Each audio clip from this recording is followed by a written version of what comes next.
our witnesses for joining us today. Thanks to all of the members participating. We're in the middle of votes, so there's going to be a little bit back and forth in classic congressional style. And I'm very happy to be here with the wonderful ranking member of the subcommittee, Ms. Nancy Mace.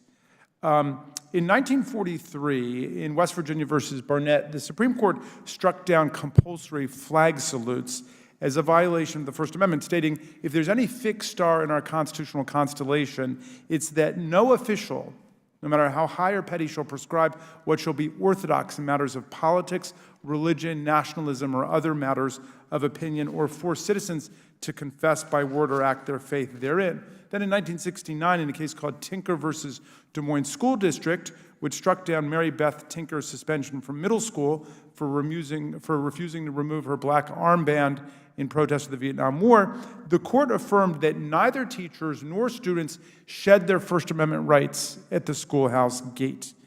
In 1982, most relevant to our hearing today, in Board of Education versus Pico, the Supreme Court rejected the effort by a town school board in New York State to strip objectionable books from public school libraries.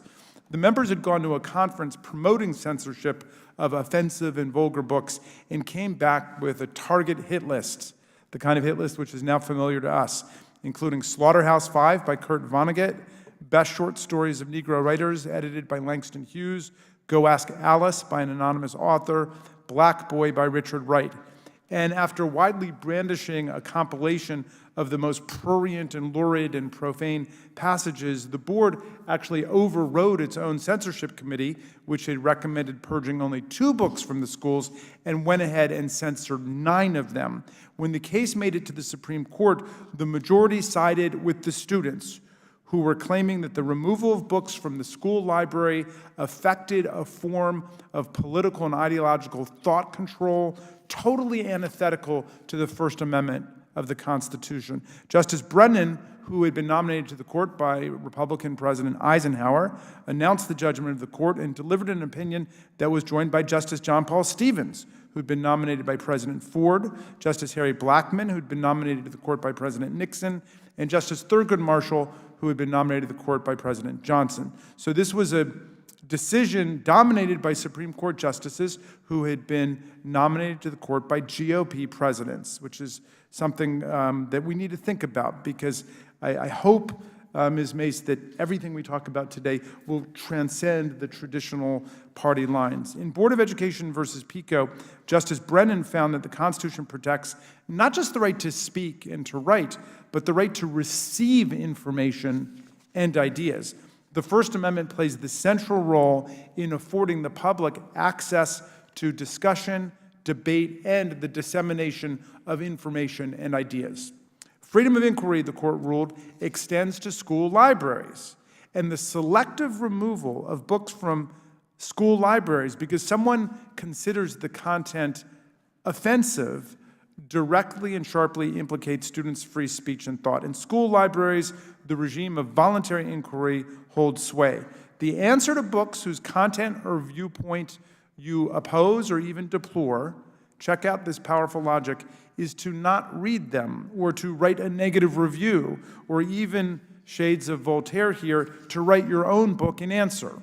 The First Amendment, I used to tell my constitutional law students, is like Abraham Lincoln's golden apple of liberty. It's like an apple, and everybody just wants to take one bite out of it. Somebody hates left-wing speech, and somebody hates right-wing speech and wants to censor it, and somebody hates hate speech about gay people, and someone wants to censor speech about the love lives of gay people, and someone wants to censor Mark Twain's Huckleberry Finn because it uses the N-word, and someone else wants to censor Ibram Kendi's anti-racist baby because they think it means that babies can be racists. Everybody wants to take just 1 or 2 bites out of the apple, but if we allow all those bites, there's no apple left.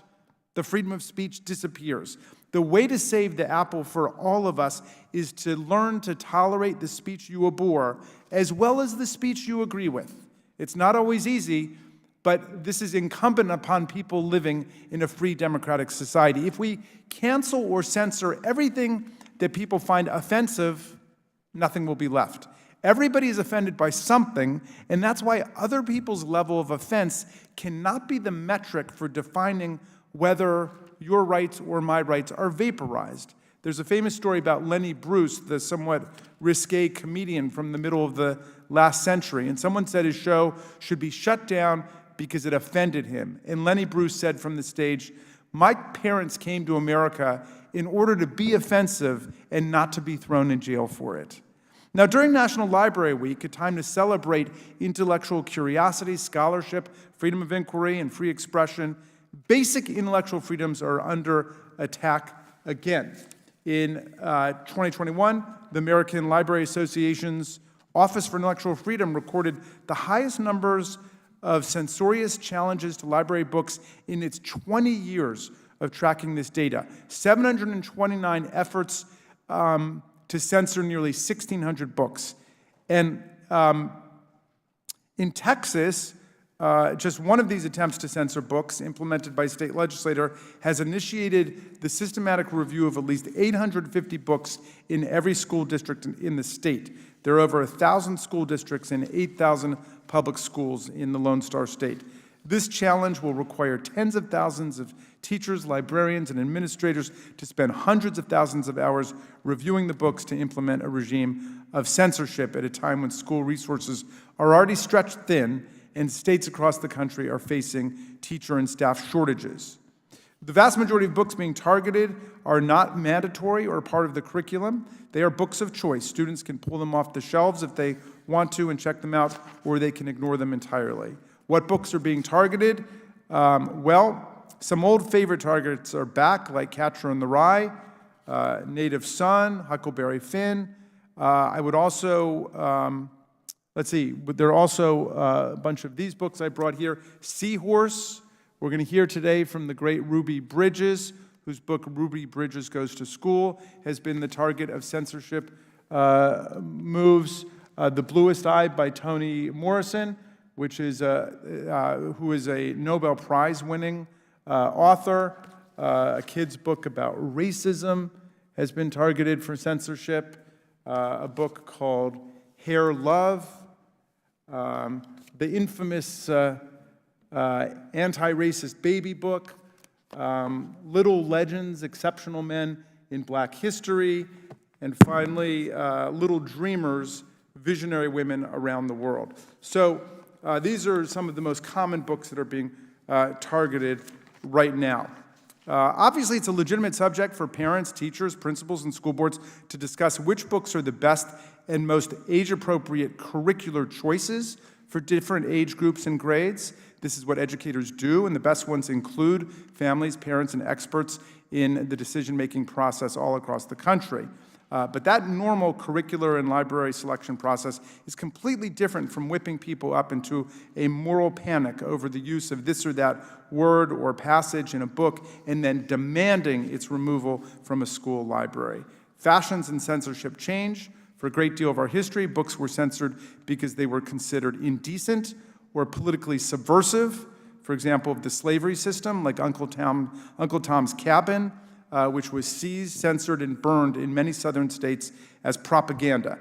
Many books are being targeted for censorship these days simply because they address racism or white supremacy as historical or sociological realities, or address human sexuality or LGBTQ issues because the protagonist or author is gay or a person of color or for some other allegedly objectionable reason. Finally, not quite sure where this is, if you can give me this. I wrote a book which was censored called We the Students, I'm sorry, forgive me, I correct myself. It has not been censored yet, but it's being targeted for removal from the schools in Texas. We the Students was amazingly sponsored by the Supreme Court's own historical society. It analyzes the constitutional freedoms of young people in public schools. It looks at a whole bunch of cases that affect kids in public schools, like censorship of newspapers in your books and locker searches and drug testing. And I am certain now that it must be the first book ever sponsored by the Supreme Court's own historical society, which is now being targeted for censorship. I only wish that the aspiring censors would read my discussion of Board of Education versus Pico at page 59 in my book before they censor it, because it tells them everything they need to know about how it is illegitimate to strip books from school libraries because somebody disagrees with it. Okay, so the books on the poster boards have all been targeted for censorship or actually banned from schools. This is Your Time by Ruby Bridges, a remarkable figure in the American Civil Rights Movement, who we have the honor of hearing from today, has been challenged and targeted for censorship. Why? Simply because it said that a book describing the story of how a little girl who was one of the first to integrate public schools in her native Louisiana in the midst of a racist backlash may make white children feel uncomfortable. And this, I think, radically understates the powers of empathy, compassion, and solidarity that all children, or most children, have and are capable of developing. It also suggests that the actual lived experiences of people should be suppressed if learning of their experiences would make other people uncomfortable, a far-fetched, unworkable, and unjust principle that cuts against the fundamental American idea of free expression. All right, with that, I'm going to turn it over to Ms. Mace for your opening statement. Thank you, Mr. Chairman. I should have brought my book in the company of men and women at the Citadel this morning. I brag about your book all the time. Yeah. All the time. But thank you, Mr. Chairman. I'm pleased to have the opportunity today to highlight the importance of freedom of speech in our country, as well as the important work to ensure that K-12 curriculums in public schools serve our students well. The First Amendment to the Constitution guarantees the right of freedom of speech to all Americans, and the First Amendment states that Congress shall make no law abridging the freedom of speech. The government may only set reasonable time, place, and manner restrictions in very limited circumstances. The government cannot and should not police the speech of its citizens, even when that speech is disagreeable or repugnant. When they say it aloud, sometimes we want to know what they have to say. We don't punish thought criminals in this country unless, of course, you're maybe a main character in Orwell's 1984. Freedom of speech isn't just a legal mandate enshrined in our Constitution, it's an essential element to democracy. This fundamental freedom ensures all views across the spectrum are debated within the marketplace of ideas, and public institutions of higher education are bound to abide by the First Amendment's prohibition on restrictions on freedom of speech, yet often in this country we see attacks on that very freedom. Public universities and colleges frequently run afoul of the First Amendment freedom by enforcing broad or overly broad speech codes, or by chilling speech across college campuses, using biased response teams to investigate thought criminals.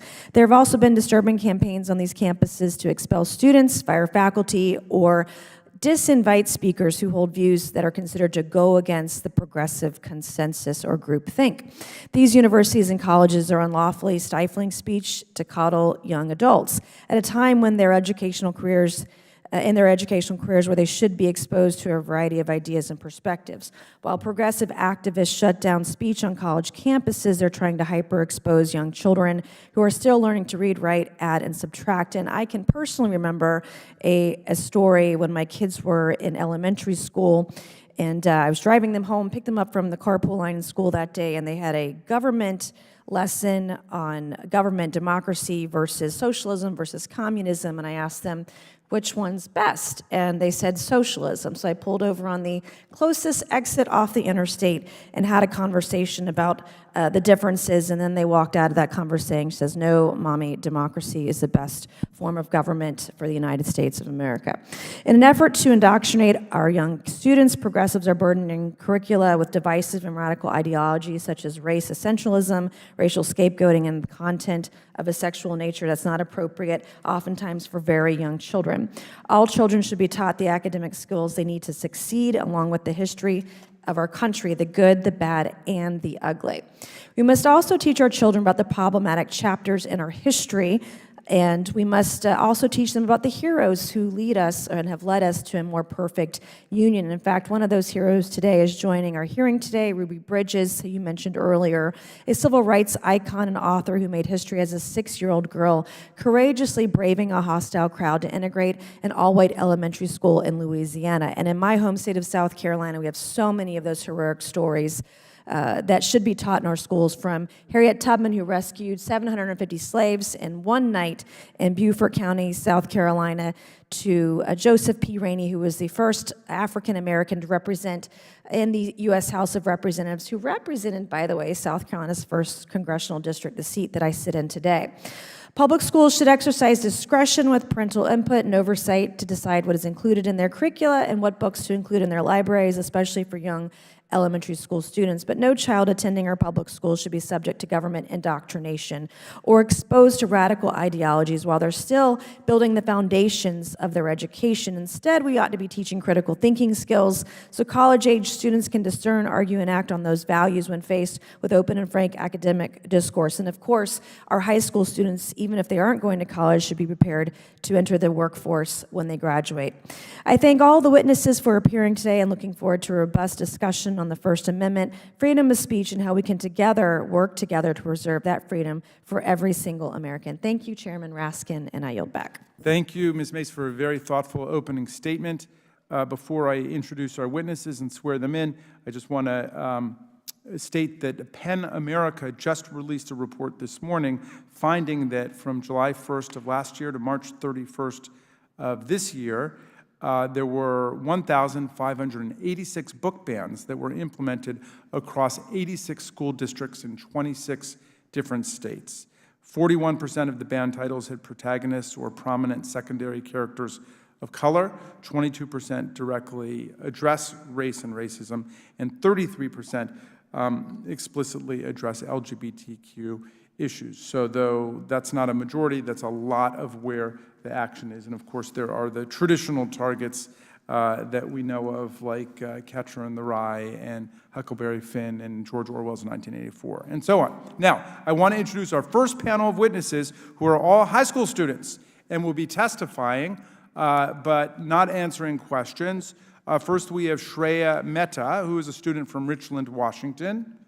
Good morning. Then we're going to hear from Olivia Patuk, who is a student from York County, Pennsylvania. Finally, we'll hear from Christina Ellis, who's also a student from York County, PA. The witnesses will be unmuted so we can swear them in. Please stand and raise your right hands if you can do that. Do you swear or affirm that the testimony you're about to give is the truth, the whole truth, and nothing but the truth, so help you God? Let the record reflect that the witnesses have all answered in the affirmative. Thank you. Without objection, your written statements will be made part of the record. And with that, Ms. Mehta, you are now recognized for your 5 minutes of testimony. Thank you so much. So hi, my name is Shreya Mehta. I'm a senior this year at Hanford High School, a public school in Eastern Washington State. I want to start off by thanking the subcommittee for giving me the opportunity to testify today. It's an honor to be representing the students in our country, both as an organizer and as a book lover. It'll help us if you can just speak. Can you just speak directly into the camera and the microphone as close as you can? Just because you're fading out a little bit. Okay. Okay.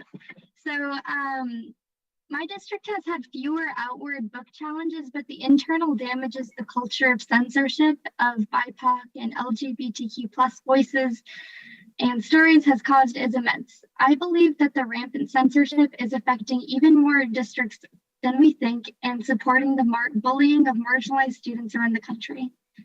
The rise in book bans in my district has created a lot of fear, so that entire classes centering diverse perspectives and plenty of new books that have been proposed have been stopped in their tracks for no other reason than fear of retaliation. I've spoken personally with educators who have been coerced into putting away books with LGBTQ+ or racial equity content. Marginalized students have unfortunately become collateral damage in this current moral panic. Just a week ago, I went to a school board meeting where a man spoke out against homosexual teachings and a woman spoke out against gender equality books. And these are some of the same adults who scream for bans, but also misgender students and call them things and threats, which is why I believe this censorship is in large part tied to a lot of bullying happening. And oftentimes thinly veiled racist, sexist, or homophobic political statements that impede a student's right to intellectual freedom and to embrace their individual identities. I think students have their right to check out age-appropriate material from their libraries, whether or not it contains material that's divisive. because the fact of the matter is that students are facing divisive topics in their everyday life, and they need to know that they're not alone in their struggle. And I keep on asking myself, how many decades will it take before we can raise a generation of LGBTQ plus students in particular who aren't institutionally guided and systemically educated to be as invisible and ashamed of themselves as possible? Ms. Mehta, I don't feel like forgive me. I hate to interrupt you. Ms. Mason, I just have to go vote. We're going to freeze your clock right there at the halfway point. We'll be back as quickly as we can. We're going to drive over there, and then you can come finish it, and then we'll go to our next witness. Thanks, everybody, for hanging tough.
The hearing will resume, and Ms. Mehta, you have 2 minutes and 30 seconds left to complete your statement. Thank you. So I'm on spring break right now, but as an experiment for the subcommittee, I counted the amount of times I heard the F slur used in the hallway the last day I was at school. It was 15 uses within 30 minutes worth of passing periods, one instance of bullying every 2 minutes, shorter than, I've been speaking by this time. And I think that this kind of hatred is learned and entirely preventable. But the bullying has only been amplified as book bans have become more pervasive, and the political climate has made it that censorship amplifies many people's, especially politicians, internalized homophobia and transphobia.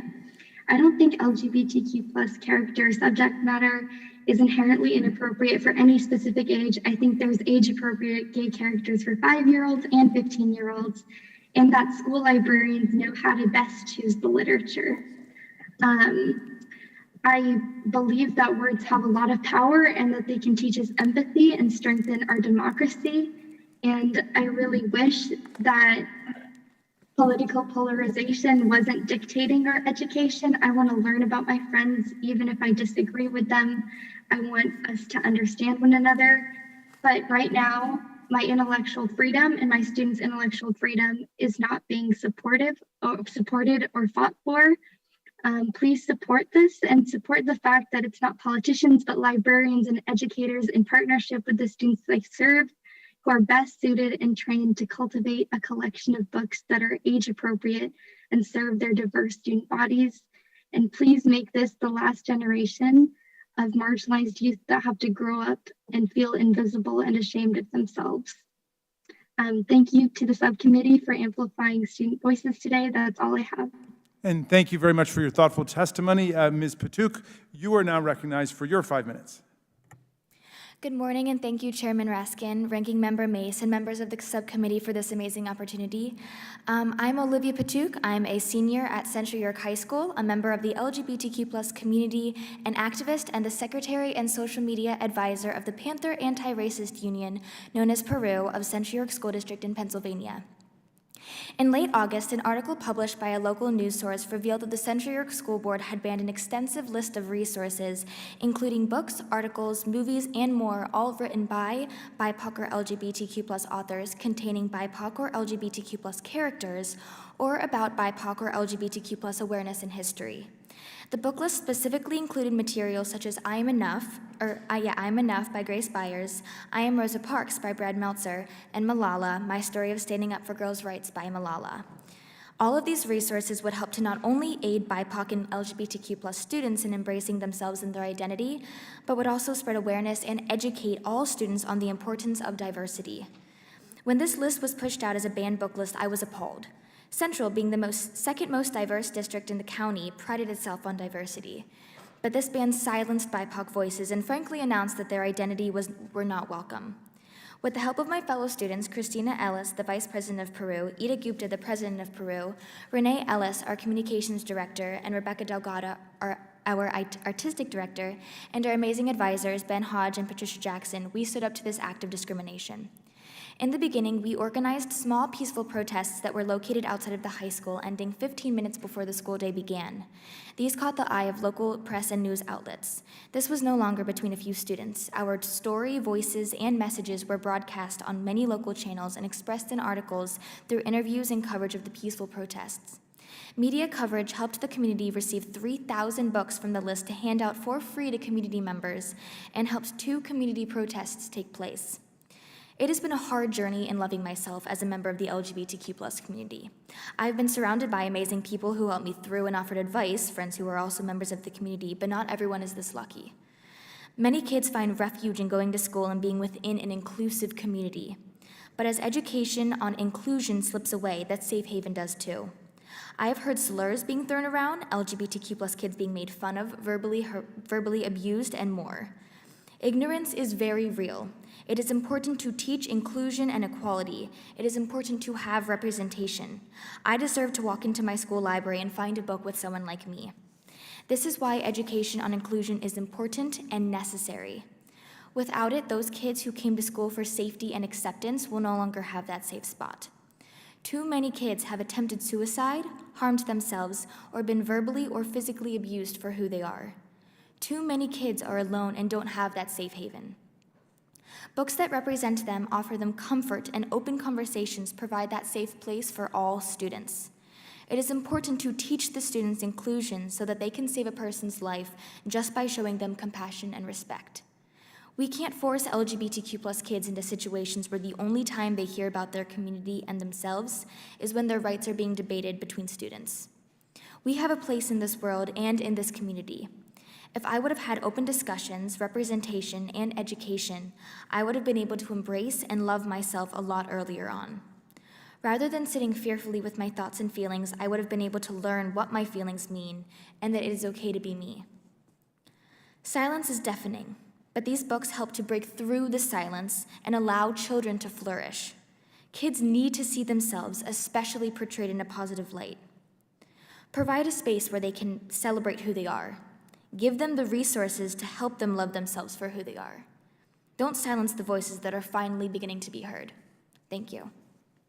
Ms. Patuk, thank you very much for your thoughtful testimony. And now, Ms. Ellis, you are recognized for your 5 minutes. Good morning. My name is Christina Ellis, and I'm a senior at Central York High School in York, Pennsylvania, the vice president of Peru, the Panther Anti-Racist Union at Central York. To start off, I'd like to extend my gratitude to Chairman Raskin, Ranking Member Mace, and members of the subcommittee, who made it possible for Olivia and I to come and speak today. I'd like to discuss the book/resource ban that divided our school district. These books and resources banned were books such as I'm Enough by Grace Byers, All Are Welcome by Alexandra Penfold, and even Ven a mi casa by Dr. Seuss. I remember the moment I heard about the ban. Ida Gupta, who's the president of Peru, messaged me an article released by York Dispatch, a local news source, discussing in great detail the type of, quote, divisive resources, end quote, that were banned. It didn't take long for us and countless others to realize these listed resources targeted the voice and representation of BIPOC communities, authors, and creators. We knew this ban didn't represent our district as the second most diverse district within York County. Thus, we created an executive board within Peru. The board members and I decided that our first initiative was to peacefully protest outside of our high school every morning until the ban was reversed, and that is what we did. 70+ students and even staff at the high school stood outside with signs like Black Lives Matter and Diversity Belongs in Education.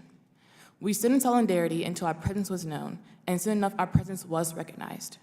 News anchors like Fox News and CNN picked up our story, and after all of our news coverage, our school board reversed the ban as of September 20th, 2021. We did not rejoice at this news for long because we realized that there is so much more work that needs to be done. Myself and those in Peru will continue to strive for equality and diversity, not only within our classrooms, but within our community.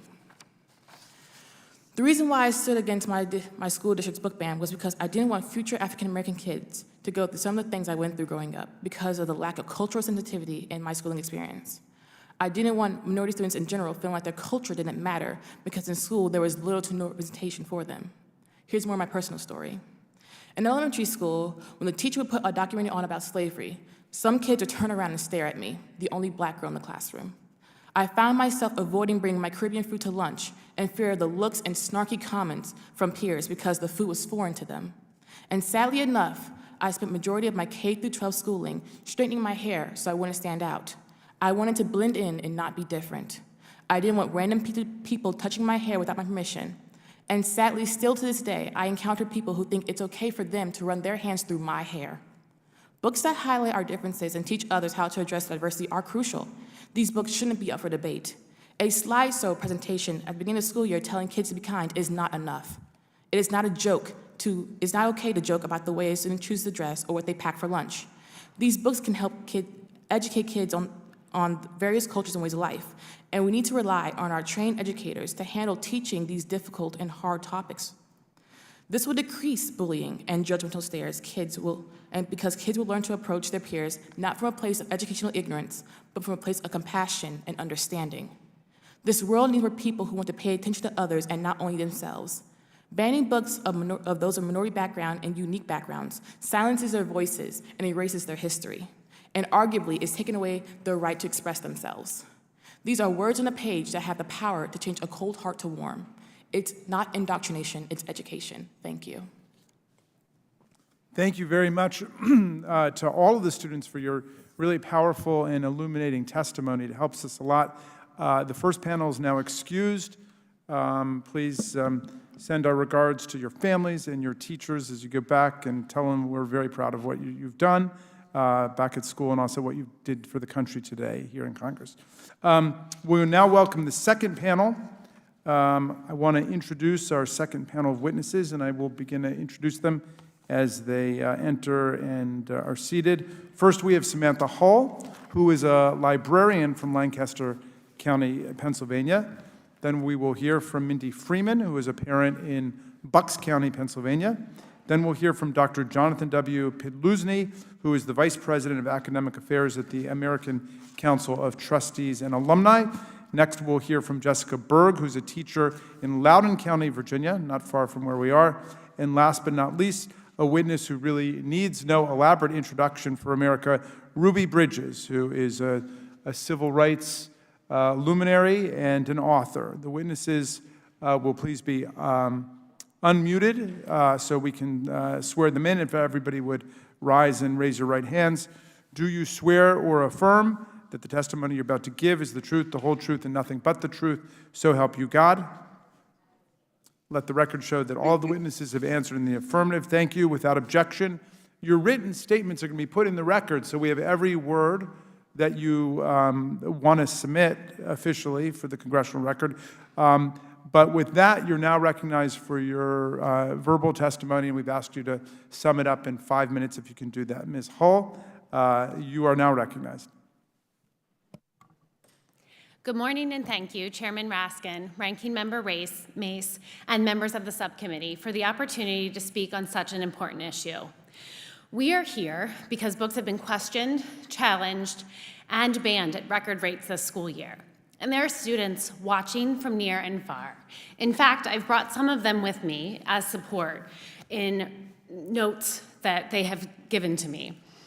Administrators have made hasty decisions, school board members have jumped to conclusions based on out-of-context excerpts, and librarians scrambled to play catch-up to fight for our students' rights. When books are removed, communities lose the voice that book represents. Measuring the damage of lost voices is daunting and longitudinal. We can measure the soaring rates of mental health disorders in adolescents. Many can directly correlate the teen mental health crisis to feelings of discontent, loneliness, and a lack of belonging. These are exactly the feelings that arise when we believe we are alone in what we are experiencing, and these feelings can be especially brutal and isolating in adolescence. The ability to learn about and appreciate the diversity of the human experience, perspective, and opinions is crucial to gaining a sense of belonging. We can gain this ability through our access to books and other resources. This is why a singular reaction to a book should never result in the immediate removal of a resource, but instead be the basis for a conversation to understand the purpose of a library and the support and resources that librarians offer. If a student reacts strongly to a book, it can be the start of a conversation with their family and trusted adult about the topic that caused the reaction. During the 8 years I've been a librarian, I've seen the publishing industry react in support to the need among adolescents for books representing a spectrum of thought and experience. Books have made a difference in our kids' well-being, ability to think more broadly, be more innovative, and be more empathetic. We see this in the many students who are standing up for what they believe in. Those students realized early that they have a voice and that their voice matters. School librarians have dedicated our careers to responding to our students' needs, and it motivates us to work hard as we keep our curated collections balanced.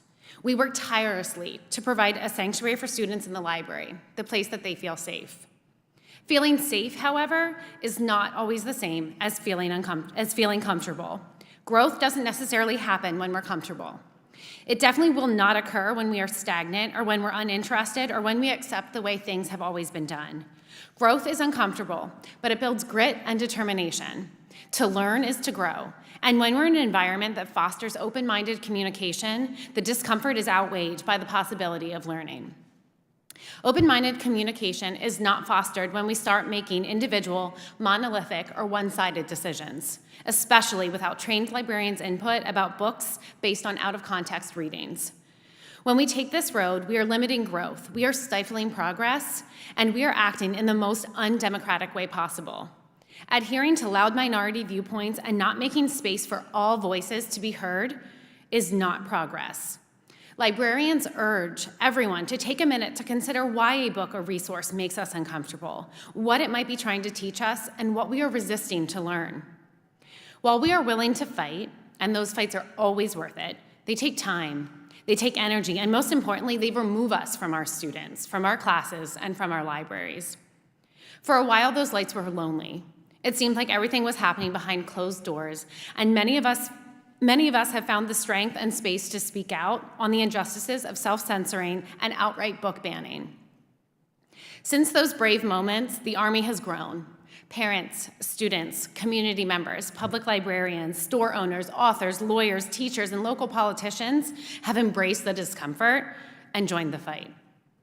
Librarians are in it for the long game. We fight with courage in our hearts to balance the shelves so students can see themselves in what they read, find what they need when they need it, and have a safe place to do so.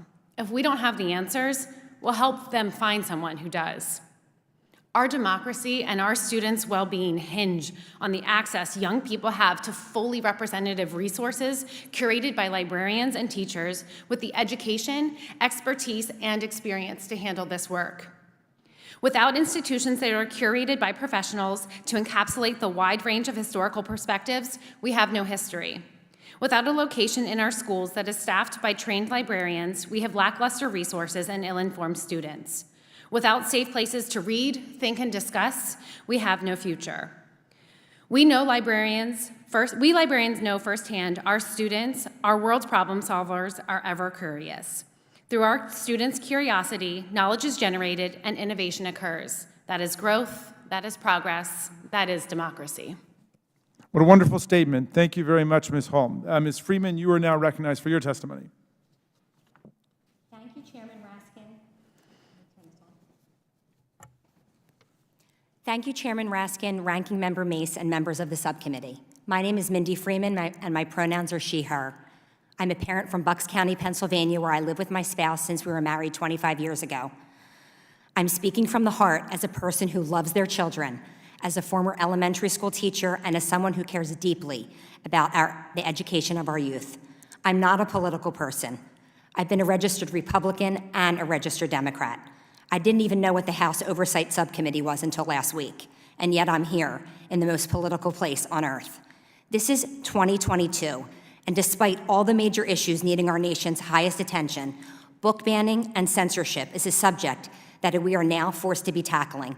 An attack on public education, diversity of thought, inclusion of people, and the ability of citizens to consume real, authentic stories of who we are. Books have a critical role in people's lives. My youngest child, Lily, who is here with me today, is a 15-year-old sophomore honor student at our local public high school. She acts, sings, dances, and draws beautifully. She loves to hang out with her friends, ride her bike with her dad, spend time with her grandparents, and binge watch shows with me. You know, kid stuff. Lily also happens to be a female of trans experience. She is proud to be trans, and we are proud of her. Being able to be visible for others and seeing herself in the books she reads is so very important. I want to be clear. If there is one soundbite to arise from my appearance here today, let it be this one. No book made my child become transgender any more than a book could have turned her eyes from brown to blue. Let me tell you a little bit about Lily's journey. Lily will tell you that as soon as she could recognize herself in the mirror, the person looking back at her was not the person she was. The male-presenting person reflecting back at her did not align correctly with her being. As Lily was growing up during her younger years, she presented in what would be considered a more feminine way. As someone that had never known a transgender person, while this out-of-gender norm behavior made my spouse and I question what was going on with Lily, we did not discourage her from doing the things she loved. In early elementary school, Lily lacked the words, insight, and confidence to describe what she was feeling. As school activities began to separate boys from girls, this only frustrated her. In 4th grade, when boys and girls were separated to learn about what was going on in their bodies during puberty, Lily began to panic. After sharing her feelings with my older 2 daughters, she came to my spouse and me. We did not have the knowledge of everything LGBTQ, especially trans-related, but what we did know is that we loved our child and that we would support her no matter what. And this is when our learning journey began. We shared with Lily's 5th grade teacher what Lily was going through, and her teacher brought to our attention Alex Gino's book, George, Now Melissa, an award-winning children's novel about a trans 4th grader, and said that Lily had the option to read it. We appreciated the visibility that this provided to Lily, as well as the support, not only by the teacher, but by the school for having age-appropriate books accessible on the shelves. 2 years later in 7th grade, her social studies teacher made it easy for kids like Lily and students who wanted to learn about their LGBTQ classmates to check out age-appropriate books, LGBTQ literature, from his classroom shelves. These books helped Lily's friends better understand what she and others were going through. Still, middle school was a trial, and high school hasn't been easy either. 3 teens, 2 from her school, are accused and charged with threatening and targeting Lily simply because she is transgender. It's no wonder LGBTQ youth have a higher rate of depression and suicide than their cisgender straight counterparts. Having age-appropriate LGBTQ books on our K-12 library shelves contributes to an affirming and safe environment in our public schools. Banning and censoring books, especially LGBTQ books in schools, promotes divisiveness, harm, and hate instead of kindness, education, and awareness. Schools are places of learning, and when you take away access to books, it's a discriminatory practice. Banning and censoring books benefits absolutely nobody. It's a practice which limits freedoms of speech and expression and facilitates exclusionary practices. I have never lobbied on Capitol Hill, run for political office, and I do not sit on a school board. I do not plan to either. I'm a parent who knows firsthand how having access to LGBTQ books in our K-12 schools played a positive role in my daughter's life. And we, all of us, need to ensure that all of our children continue to have access to diverse books in their school libraries. Thank you so much. And thank you very much, and thanks for joining us in the most political place on earth. That's right. And Dr. Podlesny, you are now recognized for your 5 minutes of testimony. It's an honor to address the Subcommittee on Civil Rights and Civil Liberties. Thank you, Chairman Raskin, Ranking Member Mace, and members of the subcommittee. For the last 26 years, the American Council of Trustees and Alumni has been working to protect academic freedom and free expression in American higher education. We are grateful for this opportunity to address these critical issues. The data show conclusively, I think, that the problem of academic censorship has reached crisis levels on our college campuses. Instances of speaker disinvitations on the basis of viewpoint, intimidating shoutdowns, and academic cancellations are a routine feature of campus life today, with documented examples running well into the hundreds. Mountains of survey research data demonstrate that the current campus climate chills free and open discourse. To take one of many, many examples, a forthcoming active survey of students at 12 elite liberal arts colleges found that 59% report that they are somewhat or very uncomfortable publicly disagreeing with a professor. Only 32% said that their administration makes it very or extremely clear that free speech is protected. 54% said that they self-censor themselves, at least occasionally, and 41% say that it is always or sometimes acceptable to shout down a speaker. Student self-censorship appears to be linked to low levels of ideological diversity among professors. Among students who reported self-censoring very often, 67% said that increasing the faculty viewpoint diversity would improve the climate for campus expression. Studies of viewpoint diversity in the professoriate have found severe imbalances by political affiliation, with registered Democrat to Republican ratios reaching as high as 60-1 on some campuses. Available evidence suggests that these disparities are not accidental. 55% of academic philosophers and 38% of social psychologists admit to at least some level of willingness to discriminate against conservatives in the faculty hiring process. Hundreds of universities have gone so far as to build bias response teams to investigate student and faculty speech. Students have used them to report on others for watching Ben Shapiro, for ableist comments like "on the other hand." They've reported faculty for giving a wrong look, and young Republicans for every conceivable instance of wrongthink. All of this in the hope of setting off a burdensome investigation that will at least be reputation damaging, even where the speech is protected. Universities that encourage students to inform on their peers and professors create an anti-intellectual dynamic reminiscent of a Soviet police state where nobody knows what it is safe to say or who it is safe to talk to. 2 appeals courts have ruled that bias response teams are exerting an unconstitutional chilling effect, and yet hundreds remain in operation. Since this hearing is also concerned with K-12, I'd like to make 3 points specific to it. First, K-12 schools are funded by taxpayers because their mission is to advance the public interest. Curricular standards should therefore balance the concerns of families, policymakers, school board officials, and business leaders while leveraging the expertise of educators. Not long ago, school districts around the country were removing To Kill a Mockingbird and Huck Finn from reading lists because of the N-word, which features prominently. That doesn't mean Mark Twain and Harper Lee had their books banned. It means communities made a judgment about curricular value, however much many may disagree with it. Second, conversations about public school curriculum should be occurring at the state and local levels. The framers understood that educating children is a paramount parental responsibility. It can be delegated to others, but it is precisely the kind of function that should be kept close to the people. In a federal democracy, local communities will settle on different policies and teach different books. That is the essence of representative government.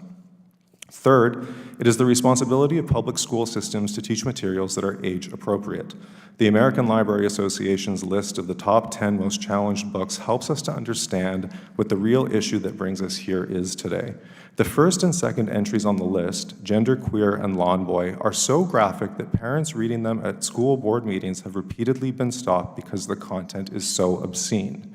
When school board members judge content too hot for adults to handle, it isn't censorship to remove them from school libraries. It's their responsibility. If public school systems were systematically targeting the writings of, say, civil rights leaders in response to parental or political pressure, I would not be here testifying today.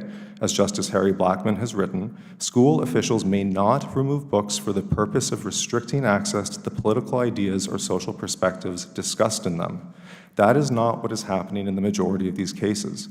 These books are being challenged generally because they contain age-inappropriate sexual content that is neither necessary to create an inclusive learning environment nor uniquely well-suited to promote diversity of thought.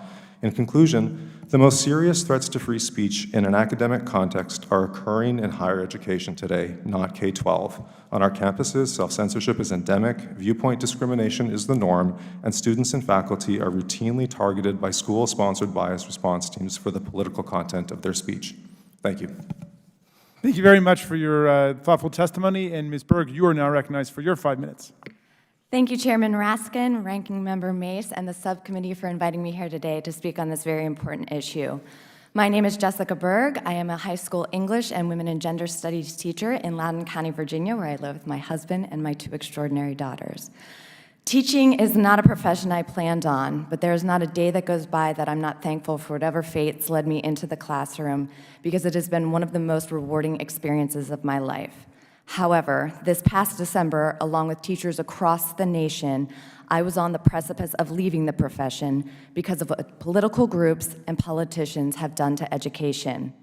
The crusade against critical thinking has instilled fear in teachers, fear of repercussions for speaking up, fear of being fired for doing what we know to be right, fear of receiving actual death threats from members in our own community, and the continued challenge to our professionalism, our expertise, our compassion and empathy for all of our students has cracked the will of underpaid and overworked teachers. Today, I hope to give a very brief insight as to what we educators and English teachers aim to achieve in the classroom. But more than that, I wanted to share some words from my students because theirs is the voice that is often forgotten in these discussions. The one thing I save year to year is the letters my students write. And rereading them, I was reminded that the biggest thing students take away from their time in English is the safe space created within the classroom walls, and the books that play a pivotal role in their lives, leading them to lessons that extend beyond the classroom walls. But these are the books you're banning.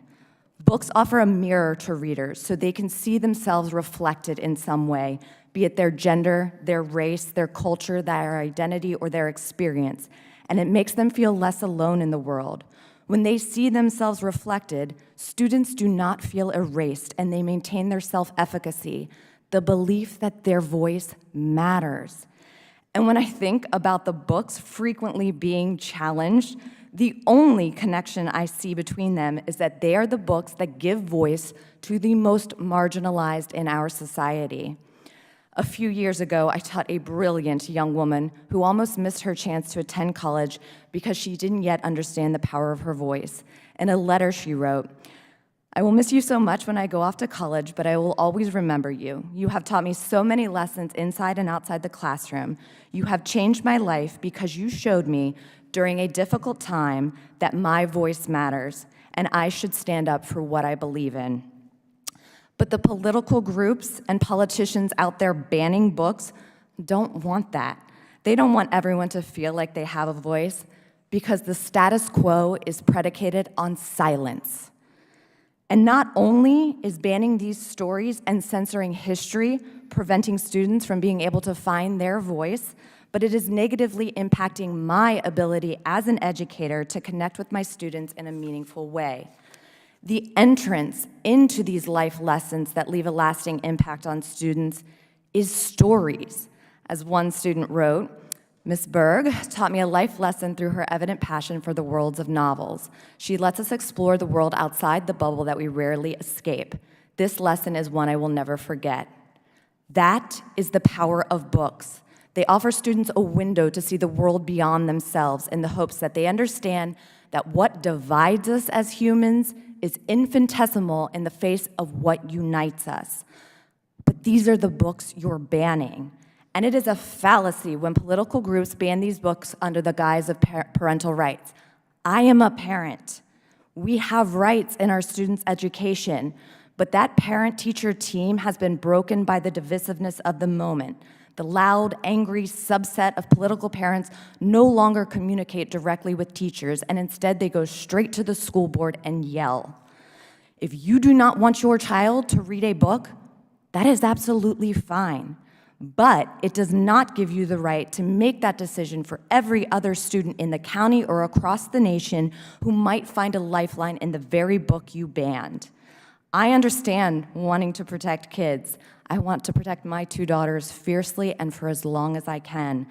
But I also want to prepare them for the real world. So when I am not there to be their shield, I want to know that I have armed them with the sword of every story and the impenetrable power of knowledge that just might give them the ability to survive.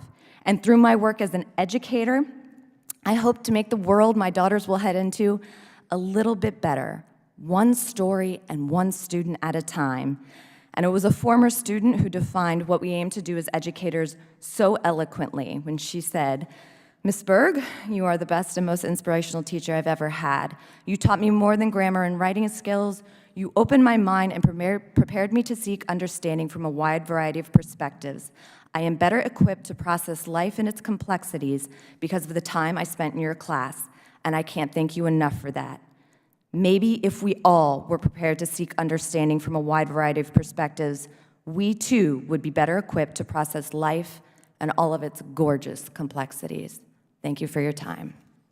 Well, that was just outstanding, and even with 36 seconds left over. So well done, Ms. Berger.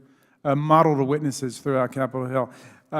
Now, I'm going to recognize myself for 5 minutes of questions. Oh, I'm sorry, is Ms. Bridges? You've been so patient with us. We've got the great Ruby Bridges with us, and you are now recognized for your 5 minutes. Thank you.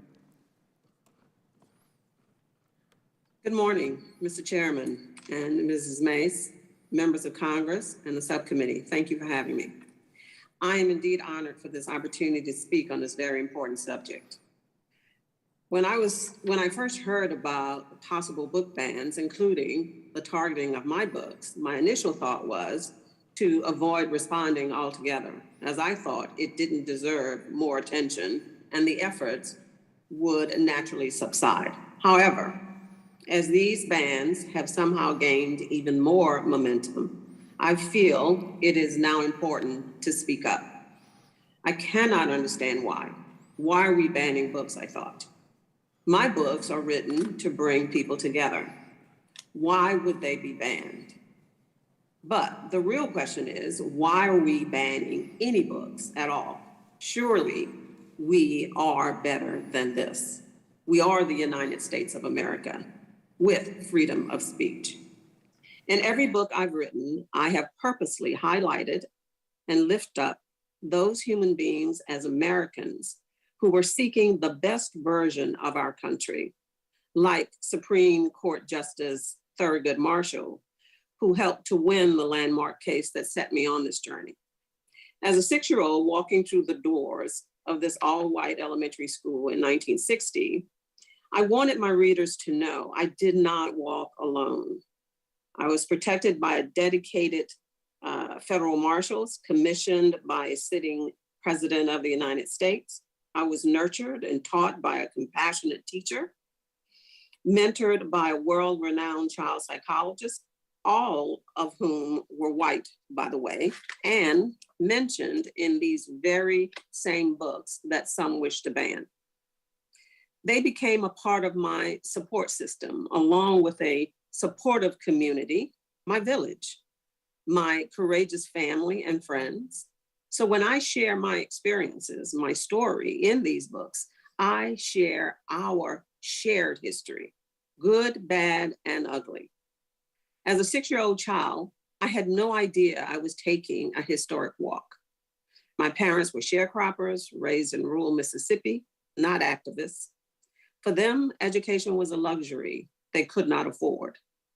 They only knew that they wanted better for their own children. A mother that felt education would provide that better life. A father who was a decorated Korean War vet was skeptical. Rightfully so, remembering his own experiences in a segregated branch of the military, he said he was always seen and treated as just another colored soldier, war hero or not. Needless to say, this historic walk put them at odds with one another, even though the same walk helped to change the face of education in this country. And I became the poster child for the civil rights movement. My father never lived to see the change that this walk helped to promote. As a 6-year-old, I had so many questions. What happened? How did it happen to me? Why that school? Sadly, no one, including my parents, could provide answers, or they didn't want to. History happened and it was over. Being 6 with limited capacity, I often wondered if it was all just a dream. How was I to ever understand my own place in history? This was a part of my identity, and yet no one around me was equipped to discuss it, or maybe they just didn't want to. They didn't want to share it with me. I was only 6. Let's face it, there was no Black History Month then, and the textbooks we used were obsolete then, and they are still obsolete today. I learned the full impact of my own story at the age of 17, when a reporter showed up on my doorstep with the Norman Rockwell painting, which depicted my walk. Until that moment, I thought my experience in 1960 was contained to my own neighborhood, in my own community, on my own street. I questioned if it really even mattered at all. But finally, seeing this painting, now I understood my role in history. And it didn't come from the textbooks used to teach me that very same history, unfortunately. The truth is that rarely do children of color or immigrants see themselves in these textbooks we are forced to use.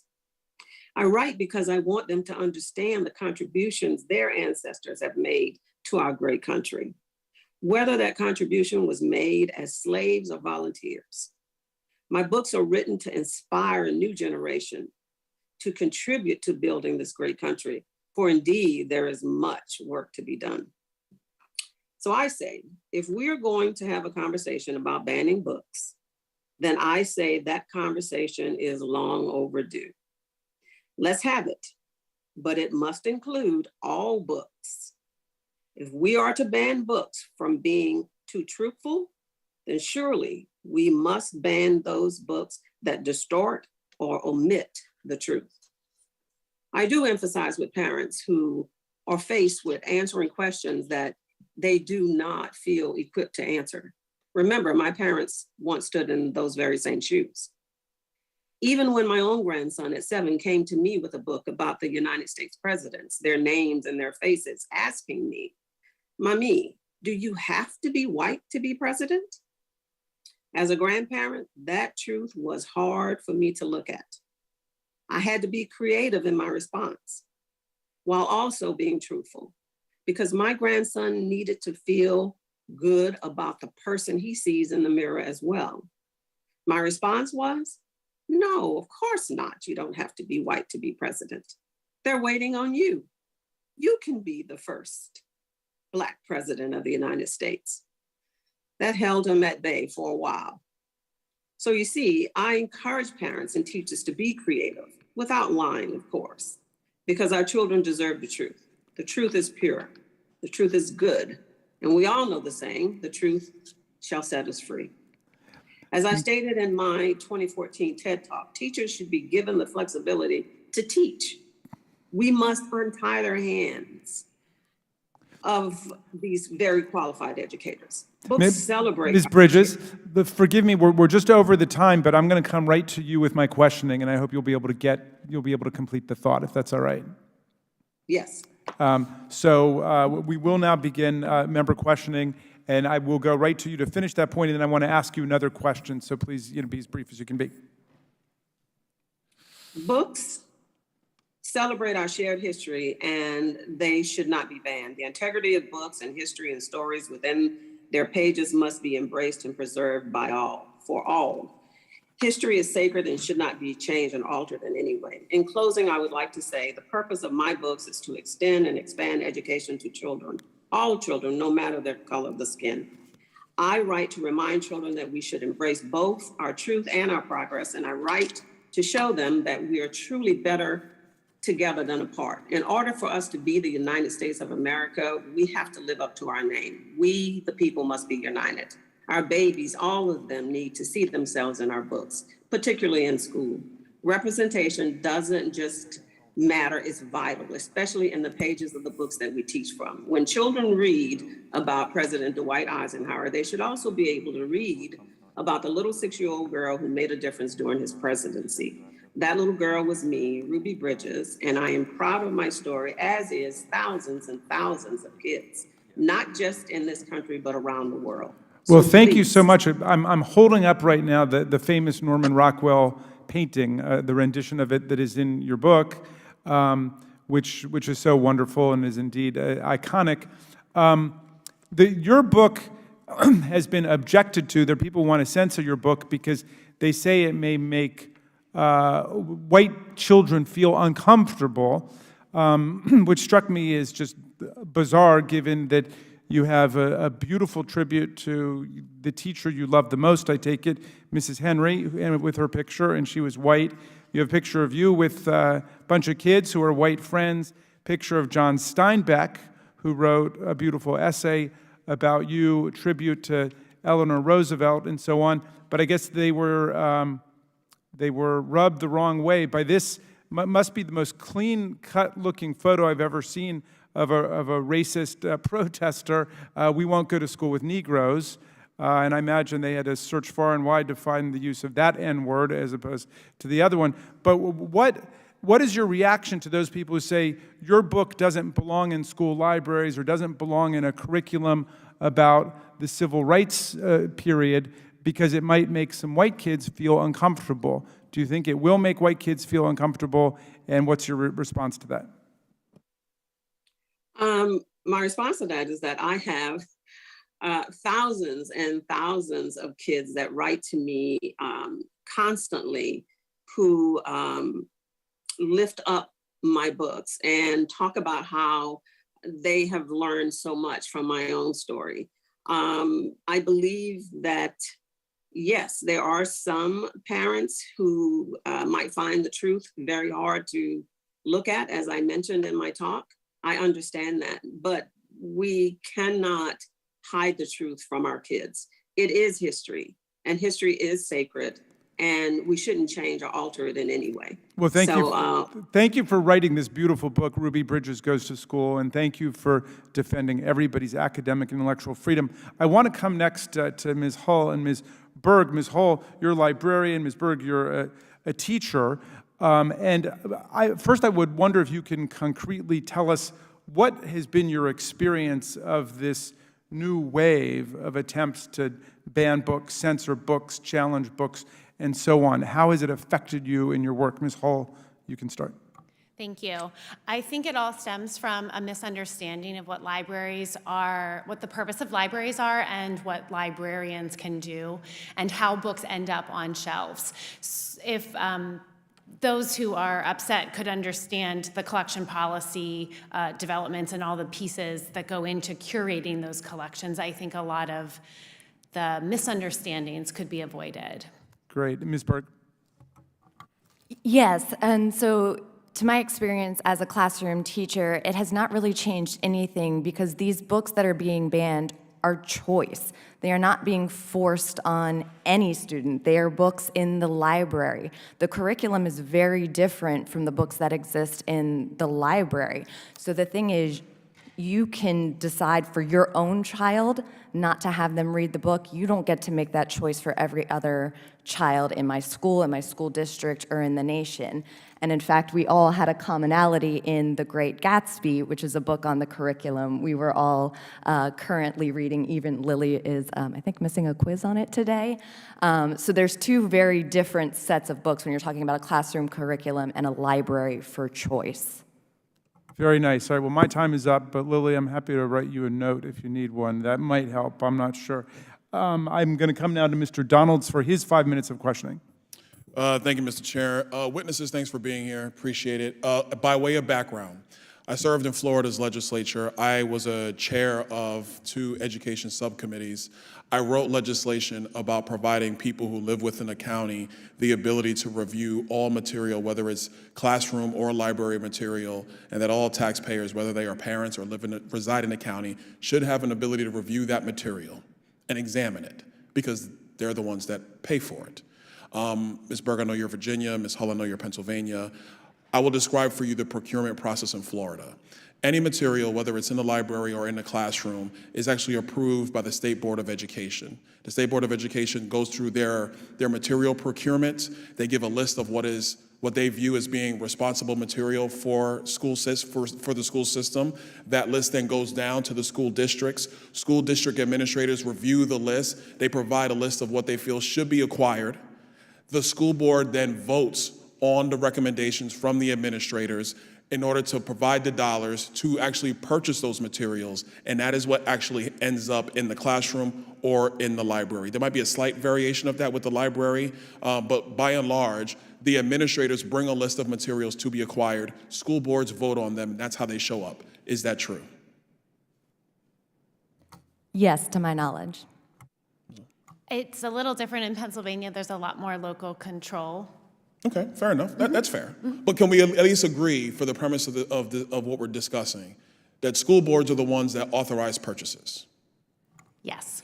Does the school board have the legal authority and the taxing authority to decide what goes in and out of libraries and classrooms?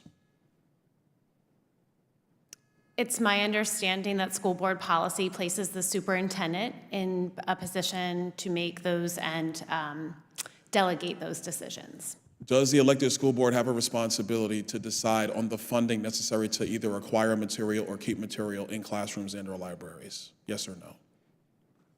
I think in terms of Loudoun County, we also have a board of supervisors which approves our budget. And again, like Ms. Hull said, it's our superintendent who has decisions in both staffing and allocation of resources. So when the material is allowed to come in, or there is a decision to remove material, is it just done at the behest of a group, or is there actually a vote of somebody, whether it is the school board, the board of supervisors, or even the decision of the superintendent? Is it that person's decision or that body's decision to remove said material? Not always. Most libraries have weeding processes with the removal of books in a general consensus, especially in nonfiction literature, where we need to keep updated and information accurate, and that is a process that is trusted to the experts, the librarians, to be able to do that process without any voting. Well, I would argue, Ms. Hull, that at the end of the day, you might decide what is going to sit in a library, but the funding comes from the taxing authority. And if they choose not to fund that purchase, they choose to remove that purchase, the responsibility falls with them. So if the body politic, the parents that live in a community, decide that they find material objectionable, and they go to their elected representatives who have authority over the school district, and they vote to remove material, wouldn't you say that is the appropriate way a representative democracy is supposed to work? Better question. Here's the better question.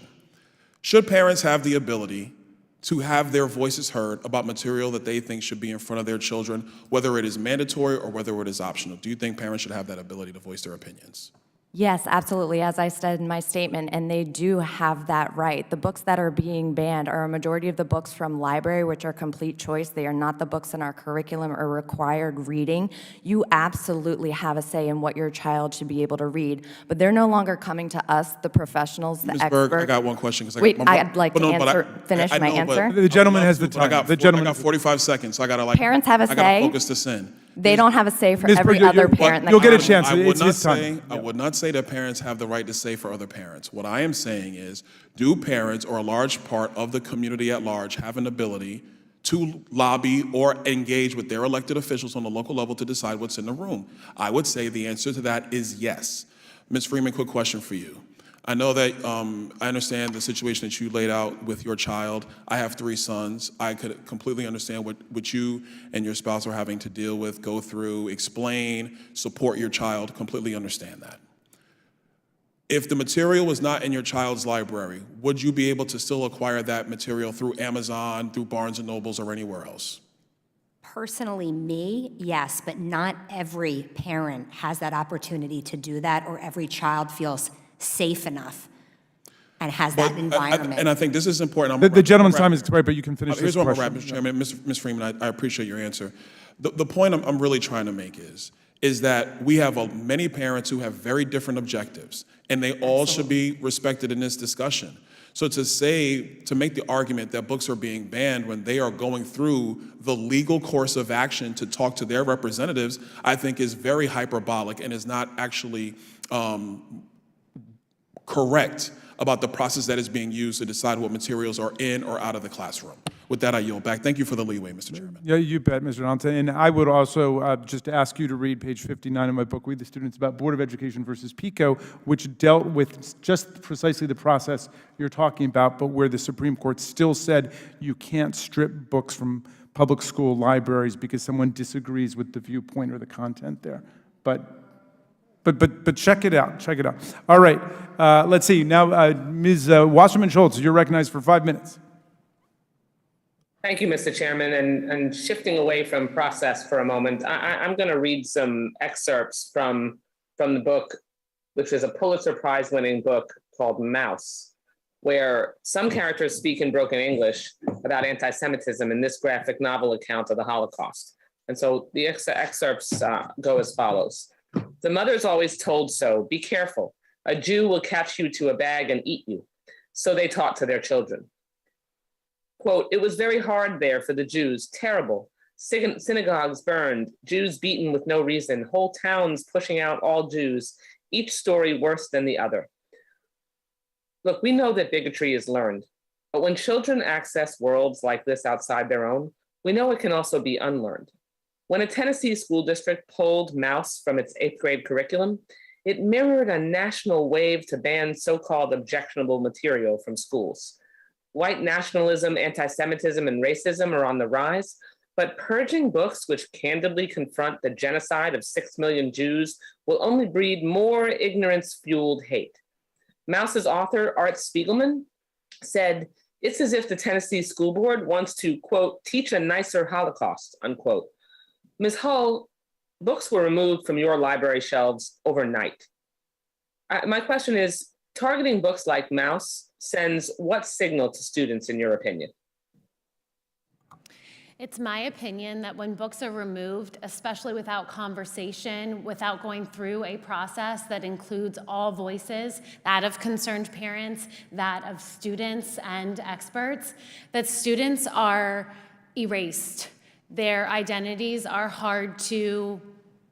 they feel that their identities are not as valued in the school and outside the school walls. It's also my opinion that when books like Mouse, when books like All Are Welcome are removed, that not only our community, but the teachers, the school community itself doesn't value students for who they are or what they might feel. Thank you.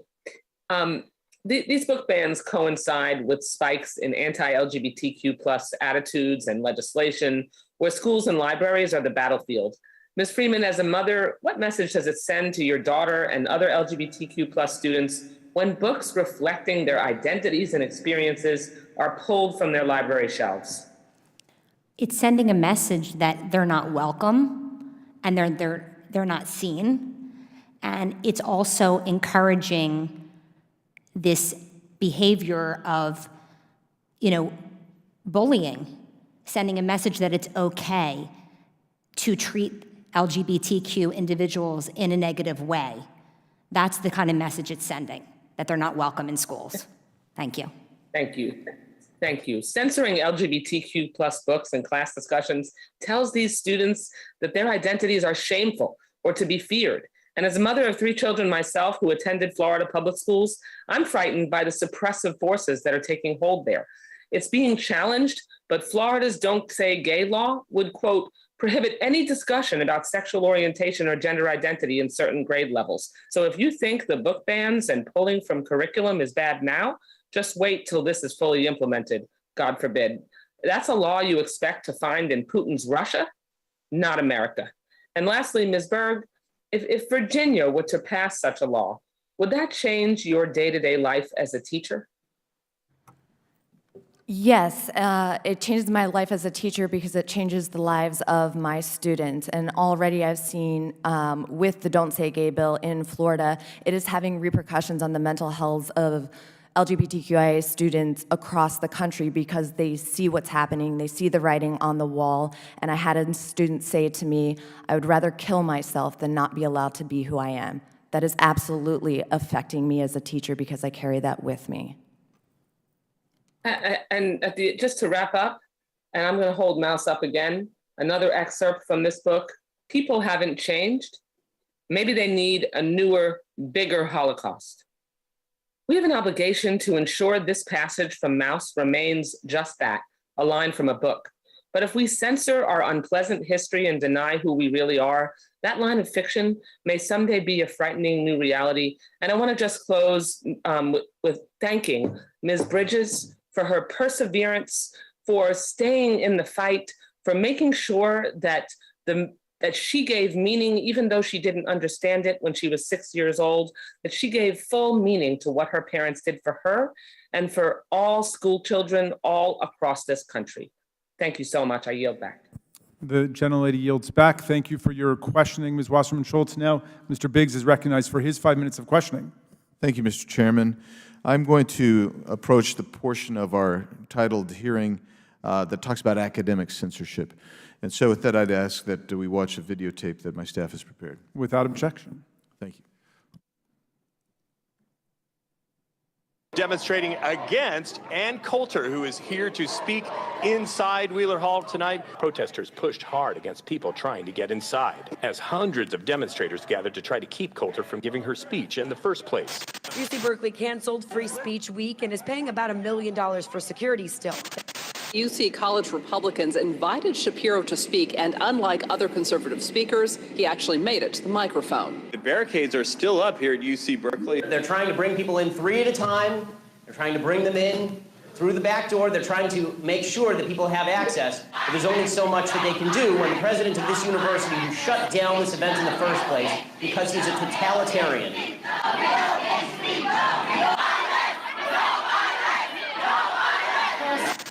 Video today reveals the moment UMKC police arrested a protester who they say yelled and threw liquid substance at a speaker last night. Tempers flared after a conservative commentator, Michael Knowles, started his speech. There were other protesters there saying the guest speaker was promoting hate.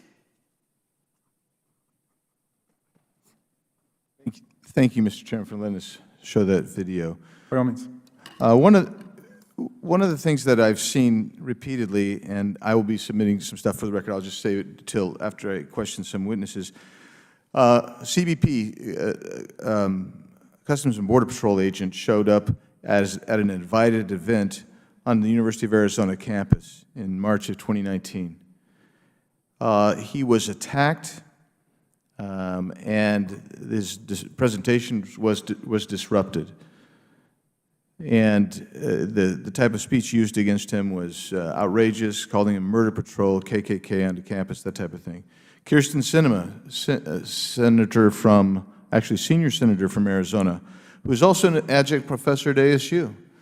Recently, last October, as a matter of fact, was teaching her class. She went to the restroom. She was followed into the restroom, into the stall, and berated by students who were upset by a vote she had taken in her role as senator. Recently, UVA, the Cavalier Daily, put out a piece saying former Vice President Mike Pence, it would be dangerous for him to come and just speak on campus. Concerned faculty published a counterpoint to that, which is included in my documents that I'll be submitting. In 2021, 111 scholars were targeted because of their political, not even political ideology, just expressing thoughts contrary or heterodox to the entire left-wing campus at these universities. And I'll just, before I get to the questions, I'm almost out of time already. I just have to say, when I was 40 with 6 kids, I had worked at the United Nations, and I went back to get a graduate degree at a local university.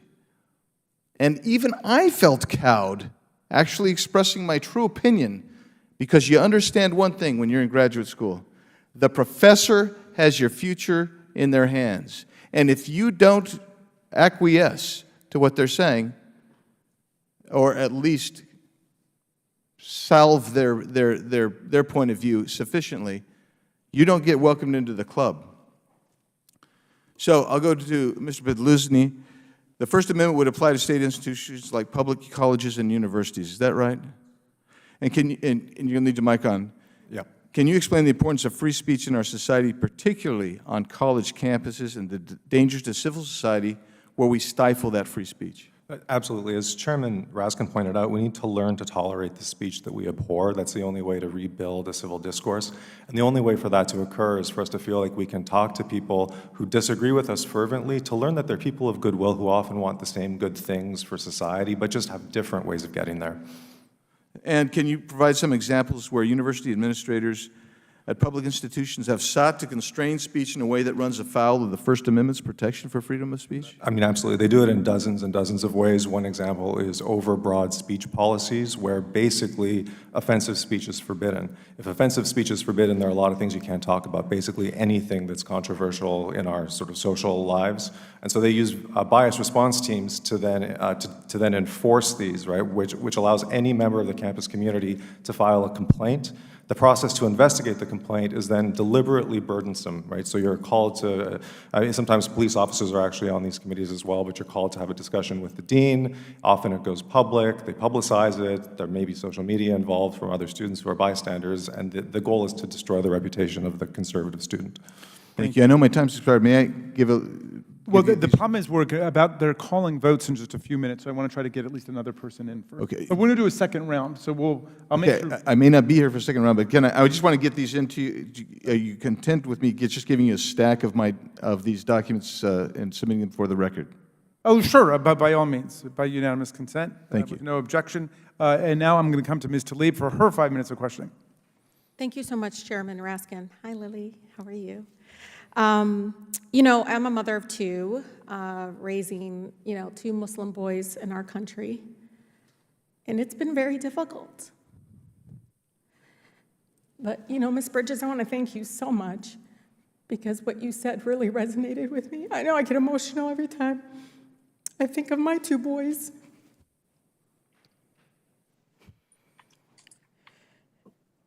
Our children, they just simply want to exist as they are. They want to be loved. They want to feel human.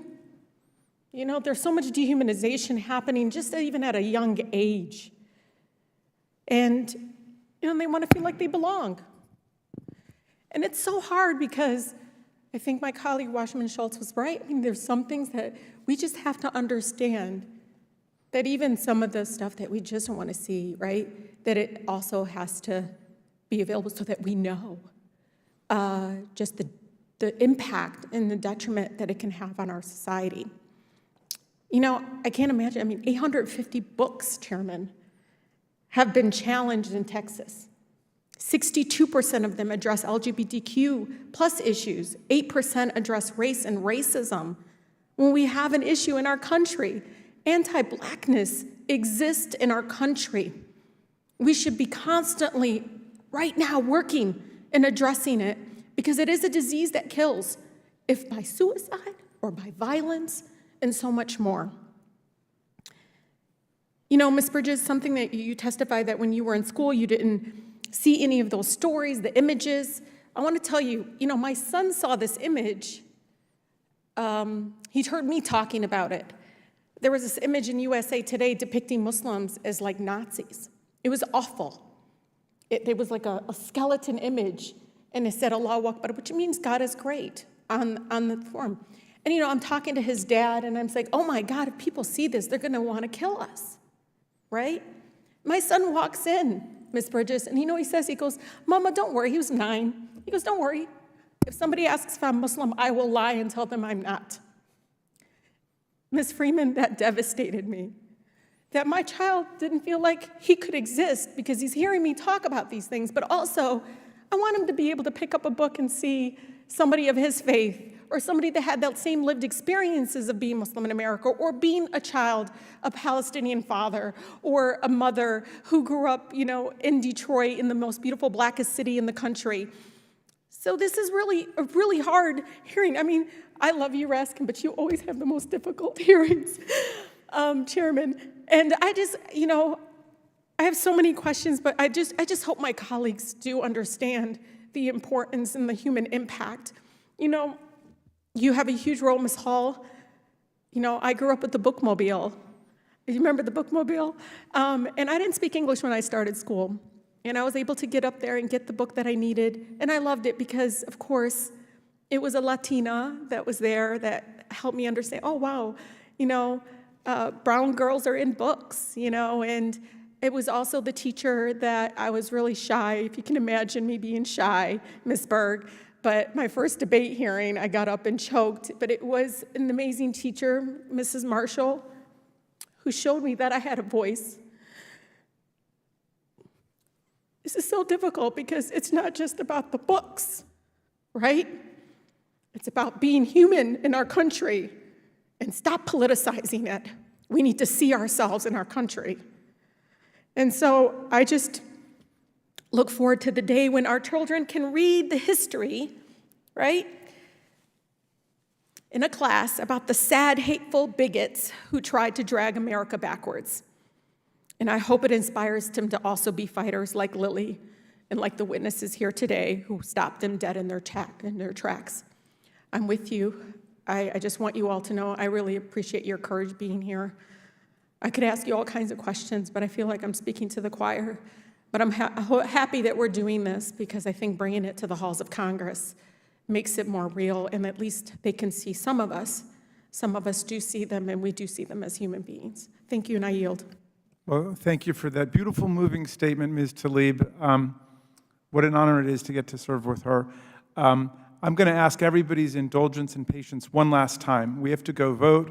nobody's been more patient than the great ranking member of this committee, Nancy Mason. She's going to come back, and as soon as we get back, she's going to get to do the questioning. But we have a lot more questions for you. We've got more to say, so please hang tough, everybody. And Ms. Tlaib, we can give you a ride if you want one. Thanks.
Back to order. We resume with questioning from our distinguished ranking member, Ms. Mace of South Carolina. Thank you, Mr. Chairman, and thank you all for your patience today. Ms. Ruby Bridges, great to have you, have someone who's such a historical figure in the civil rights movement here today. We want to thank you for your time. And for everyone who's here today, I know it took probably most of the time out of your day and out of work and school and everything. And I appreciate, Mr. Chairman, I do have a unanimous consent that I want to enter into the record when this is over. And if we're waving books around, here's mine, In the Company of Men, a woman at the Citadel. That's not been banned yet, as far as I know, and probably can get it used for $1 on eBay. But nonetheless, I had some questions I wanted to follow up on from my colleagues earlier today. And Ms. Berg, I want to thank you for your time today. I have a few yes or no questions that I want to ask the panelists this afternoon. And the first one, Ms. Berg, does a state superintendent of education have a role in defining curriculum for students of that state? Yes or no? So that's more than a yes or no question? Yes or no? Does a state superintendent of education have a role in determining the curriculum of states? That's not how curriculum works. What about the school board? So do school boards have a say in shaping curriculum in states' education? That's not how curriculum What writing about works. parents? Do parents have a say in curriculum in their kids' education? I Yes or wrote a no? curriculum. That's not how it works. Okay, how the so we don't approval want to process play works. yes or no. So I Well, believe because it's that, not a yes or no okay, question. it is a yes or no question in a democracy and in determining the outcome of education. As a daughter of a retired school teacher, as a parent, single working mom of 2 kids, I do believe that myself and their dad have a say in the outcome and the curriculum of my kids' education. Ms. Hull, thank you for being here today, and thank you for bringing your experience as a librarian with us this afternoon. So are the only libraries in the United States school libraries? Are those the only public libraries in the U.S.? No. So are there libraries that maybe municipalities, states, or counties also create in different states across the country? I believe they're known as public libraries. Right. So is there anything that prevents a student from going to a public library if they can't find a book they want to read in their school library? Transportation would be the main one. Okay. So if are they allowed to go to a public library, or are students allowed to go to a public library or only school libraries if they have transportation? That would be a parent decision. Okay. Are there other places where students or parents can get books? Maybe a bookstore, like a physical bookstore, like a Barnes and Noble bookstore? Perhaps if they have the financial means. Can parents buy books online, like from Amazon? Perhaps if they have the financial Can you go to a place like Goodwill and buy a book for less than $1 or maybe even get it for free? Goodwill's selection is certainly not as expansive as those curated Or by other librarians. bookstores. So what you're saying is there's more than one opportunity for a student or a parent to get a book to their kid's liking. It's not just, they're not only limited to public schools, they can get a book from a lot of different places, even a coffee shop if they wanted to, right? Yes. And you mentioned in your testimony earlier today about students having safe spaces to read. Is a classroom a safe space to read? I believe that depends on the classroom. Okay, what about school libraries? Are school libraries safe places to read? I also think that depends on the individual library space. Are kids safe to read when they're at home? Not always. Are most kids, we think, safe to read while they're at home? I do not have the numbers to represent that. Okay. And then I had some additional questions. If a student wanted to get an LGBTQ book that wasn't in a school library, could they get it at a public library? Would it be available in a public library? If they had the transportation and means to get. But would a LGBTQ book be available in a public library? Of course. Okay, or a book of any other nature. And I don't have much time left. I want to get to Mr. Padushki. I apologize if I'm not saying your name right. And you talked a lot extensively about free speech on college campuses, for example. There are a lot of examples of censored speech. Even people who are against censoring want to censor people because they don't believe in their beliefs. Like there's some people out there that want to ban me from going on Fox News because they don't agree with me. But we're going to not stop doing that. And even some cases, people are attacked for their beliefs. I've had my house spray painted last summer by someone who disagreed with my political beliefs. I've had my car keyed for the same thing. And sometimes on college campuses, students cannot don't have the freedom of speech. So can you explain to us why freedom of speech is so important in the United States of America? Absolutely. Many reasons. I talked about the importance of expressing different viewpoints to learn about other people's goodwill. You have to come in contact with those things already. Universities are also places where you have political scientists, economists. If everybody can freely explore issues, we're going to refine public policy, and the student leaders in those classrooms are going to learn how to solve today's problems a lot better. If faculty are afraid to talk about things like racial inequality and do so in a truly wide-ranging way, we're not going to come up with the new solutions that the country needs. Thank you. And before I run out of time, Chairman Raskin, I did want to ask unanimous consent to enter the following article into the record from my local hometown paper, the Post and Courier, regarding a college that banned a political club, a nonpartisan political club. A lawsuit was filed, and the college had to pay the students legal fees and $20,000. And this article details how the local college tried to deny access to funding and meeting spaces on a college campus for a political group that had no political affiliation. And after that lawsuit, the college changed its policy regarding how they treat students and freedom of speech. Without objection. Thank you. And I yield back. Thank you for your questioning. We now recognize the distinguished gentlelady from the District of Columbia, Ms. Norton, for her 5 minutes of questioning. Thank you very much, Mr. Chairman. This is a very important hearing. Every challenge to a book or conversation in a classroom drains valuable resources from schools that are already stretched thin. Reviewing a challenged book imposes hours of additional labor on teachers and librarians and administrators. And those hours could perhaps be better spent working with students or creating lessons, or not trying to look at what books should be in the library. Ms. Hull, as a school librarian as well as a leader for librarians in your area, you have played a large role in reviewing books that were being challenged by parents and school administrators. How much time does it take to review a single challenged book? And what extra administrative steps do you have to undertake? Sure, I'll answer the first part of your question about timing. Generally, the challenge process happens between 2 and 3 weeks, and the time out of the classroom, out of the library, the instructional time, is around 1 to 2 hours per day during that 2 to 3 week period. So that's time that's not spent on teaching or with education.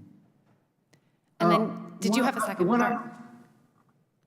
What other things could you be doing with that time? For example, to support students if you weren't reviewing these challenges? Sure, I would be able to spend time doing what I was hired to do, and that involves a variety of activities, but most importantly, it keeps the students at the center. So often I'm working with students in small groups in one-on-one situations. I'm also working with teachers and co-teaching lessons. I also have a roster of my own and teaching classes to students directly. All of that on top of maintaining a collection and then sometimes having to support that collection. Well, these book bans, along with related bills aimed at censoring school discussions, are taking their tolls on teachers as well. My own mother was a teacher. I understand how much work that involves. Mr. Berg, I believe you've spoken, Ms. Berg, I believe you've spoken before about facing increased complaints from parents. How long does it take for you to address each complaint, and what types of issues are parents raising in these complaints? Yes, an increased complaint recently, and depending on the issue, or if there's an issue with a student, it's phone calls home. All of the meetings that we have with parents have to take place out of school hours, out of contract hours, before or after school, or oftentimes on my planning block, which is where I usually try to grade or actually plan the lessons I'm going to teach. So one complaint can be anywhere from 3 to 4 hours, and that's out of contract time for these meetings. What types of issues are parents raising in these complaints? Again, like I said in my statement, it's a really sad state of affairs that this divisiveness has really kind of cut the communication between parents and teachers. A lot of our parents in Loudoun County specifically just go straight to the school board and don't actually come to the teacher with their questions or looking for an alternative text. A lot of it is just that they, hear this rhetoric in the news about CRT or LGBTQIA policies, and they don't want that discussed in class, but they never actually come to us, the teacher, to discuss what we are doing with our lessons in class regarding those issues. Ms. Berg, I think committee would be interested in knowing how these challenges affect you personally as a teacher. What could you tell us about that? I love teaching. It is my just life's work, my passion. Like I said, I wrote a curriculum, created a class. I love the students I get to work with, and this past December, I was putting together a resume and ready to quit my job because of what is going on and the constant questioning of my professionalism, my care for my students. Like Ms. Hull said, they are always at the center of what we do. That's why we got into this profession, because we care about students, and it's demoralizing. And we, right now, have a shortage of teachers in this nation, and it's only going to get worse, and that is going to do damage to the education system as a whole. That's what these book bans, these challenges, this rhetoric, that's what it's doing. It's destroying education. Thank you. Thank you. Thank you, Ms. Norton, for your excellent questioning there. I think that a couple of members are on their way back, Ms. Presley, Mr. Jordan. So let me just ask a few questions I had sort of everybody, and we could just go down the panel there. I think it's easy for us to recognize when something's actual censorship, in violation of the Supreme Court's decision in Board of Education versus Pico, when schools are saying, we don't like Catcher in the Rye and we don't like Native Son, and they offended some pressure group and we're going to remove them. Or in the higher ed context, we're not going to hire someone who teaches critical race theory, or we're not going to hire someone who's a conservative or a liberal or what have you. That's easy. But a number of you have talked about the somewhat more ethereal question of the climate, of what the feelings are like, and that's much harder to put our finger on that. I think one of our colleagues before said, even as I think a 40-year-old who was involved in politics and a graduate student, he still felt he couldn't really express his feelings about something. And we know a lot of LGBTQ people also feel, well, maybe nobody has said I can't talk about my sexual orientation. Maybe they haven't passed Don't Say Gay yet in my state, but I still feel stifled about it. How do we cultivate the values of tolerance and acceptance such that we don't have the informal mechanisms of marginalizing people? And maybe we could just start with Ms. Berg and work our way down, Mr. Pennington. Yes, absolutely. Mr. Podlesny and I were actually having a great conversation, and I said the one thing that I foster in my class with it being a safe space is the ability to have these conversations regardless of your viewpoint. And I asked students, what do you want to discuss? And it's always these major issues that are going on outside in our world, and I say, one rule only. If you want to talk about this, you show respect. We're not here to all agree with each other, we're here to listen, and you have to listen as much as you talk. And that is truly what is giving me hope for the future, because my teenagers can do it. I hope we can, talk and listen and just respect one another, because you want them to have this access to the conversation to, again, hopefully change our future. And you clearly model those values of respect and tolerance, so thank you for that. Yes, Mr. Ponisi. So I think every constituency has something to do. Administrators need to tear down their bias response teams, and they need to fix the policies, but they should also model a tolerance of other viewpoints. So presidents and provosts should go to talks on every side of the aisle, and they should make sure that we're inviting speakers to campus to discuss topics on every side of the aisle. Faculty need to hire faculty they disagree with, right? The biggest problem we see with faculty search committees is that they're duplicating themselves, and so political science and philosophy and literature, they become basically viewpoint monocultures. And we need to help students understand the importance of free and open discourse and of civil discourse. And so I think we need to incorporate training modules into first-year seminars. Faculty need to remind students that that this is a place for free and open debate, and that they shouldn't be using social media to shame people who are expressing disfavored viewpoints. Yeah, I appreciate that. Ms. Friedman. Thank you. I think Ms. Berg said a lot of what I was going to say, but I think we do better when we listen to each other's stories, and these stories are in the books that we read, in the classroom, in the school libraries. And with me, you heard when I talked about the LGBTQ books, particularly for my family, and learning about the people that we need to work with, whether it be in the school, in the community, even when you get out into the real world. So I just think it's important that we do better when we know about each other, all of us. And it's within our books that we learn about each other, listening to each other. Thank you. Great. And Ms. Hull, before I come to Mr. Jordan for his questioning. Sure, I'll echo everyone's thoughts, and what I'm hearing is that we need to build tolerance and we need to build empathy. And how we do that is by starting through literature, and we allow our youngest learners to be comfortable when they're uncomfortable, and being able to feel like they can ask questions and express different viewpoints in ways that have been modeled through even age-appropriate children's stories all the way up through novels at the high school level. Very good. Well, thank you all for your thoughtful answers to that question, and I'm going to yield to Mr. Jordan for his 5 minutes. Thank you, Mr. Chairman. Dr. Pidluzny, did I get that close? I apologize. That's it. All right, I'll call you doctor from now on, I think. I'll just stick with that. What do you think is the biggest threat to, right now, where's the biggest concerns about free speech actually happening? I think the two biggest problems are a lack of viewpoint diversity. As John Stuart Mill explains, it's not enough to have free speech or free expression rights.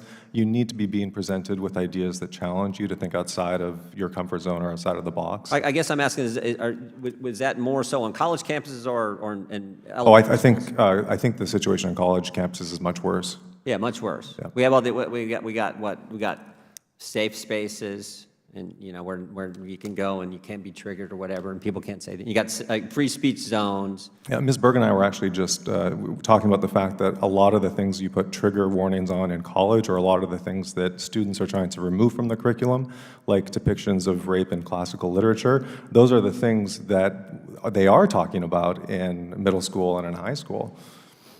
Well, so I guess when it comes to elementary or primary education, that's about what's appropriate for kids. That's a different debate than college campuses, adults, free speech. Is that right? Absolutely, right. So I think it's perfectly reasonable for K-12 to ask, are these resources well tailored to our educational objectives? And so you can never remove a book to restrict access to political ideas or social perspectives, right? However, and this is from Justice Blackmun writing in Pico, First Amendment principles would allow a school board to refuse to make a book available to students because it contains offensive language or because it is psychologically or intellectually inappropriate for the age group, or even perhaps because the ideas it advances are manifestly inimical to the public welfare. Yeah, because moms and dads don't like that. That's a different animal. On a college campus, can a safe space and a free speech zone be at the same location? Well, they have different objectives, so I would say no. But a free speech zone is itself problematic because it suggests that there's only one part of the campus that permits free speech. Because it seems to me, where's the free speech zone supposed to be? Yeah. Well, I mean, typically it's in the quad somewhere. Some states are actually forcing. I'm talking. It seems to me the First Amendment is the First Amendment. A free speech zone should be just about everywhere. Right? Oh, absolutely. It should be everywhere. But for time, place, manner restrictions or insightful speech, absolutely. We understand that. And tell me about these. I remember we had some hearings a few years ago. We had Ben Shapiro and Adam Carolla and other people come in. We had college professors come in. Tell me about these bias response teams. I remember that from a few years back. I think they're one of the most insidious things that are happening on college campuses. There are hundreds of them out there. Basically, they look different on every campus. They often include police officers. They often include student life administrators. Basically, what happens is you create some kind of portal, and students are encouraged to anonymously make complaints about things that are said or done. And this triggers some kind of an investigation. Sometimes the bias response team can refer for punishment or even enact punishment, but the design of the process is that it be reputation damaging and onerous, so that any reasonable, objectively reasonable student would want to avoid this. How do you avoid it? Well, you avoid it by saying anything that anyone could take offense at. Yeah. And that's the problem, and that's the point.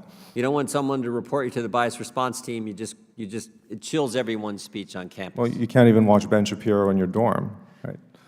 Yeah, exactly. One of the things that I'm concerned about is this term misinformation. Misinformation gets used, it seems to me. However someone defines misinformation. If you engage in misinformation, then that speech is not allowed to happen. And I'm very concerned about that, because I actually think that one of the biggest purveyors of maybe the biggest purveyor of misinformation is the government. Government tells us things all the time that aren't accurate, but somehow if a citizen says something, then they're going to get attacked by, I think, often by the left for spreading misinformation. Yeah, I mean, the very concept of misinformation, the idea that we should be banning it, actually flies in the face of the idea of an intellectual marketplace, where if you have dialogue between different ideas, the ones that are true are going to rise to the top, and the ones that are simply false will rise to the bottom. So, for example, we didn't do a whole lot of scientific discussion of masks and how effective masks were. Right? We just heard our public health authorities tell us, well, that they don't help, and then that they do help, and then that they don't help unless they're N95.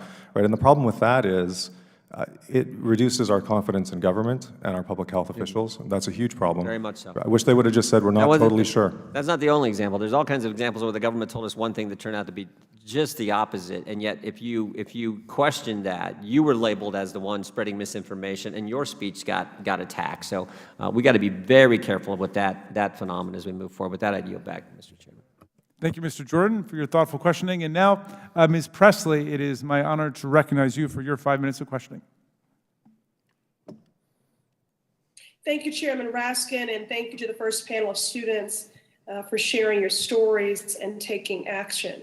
Across the country, scholars are calling out, rightfully so, how banning books on race and LGBTQ issues from our schools are impeding their education and their own personal development and growth.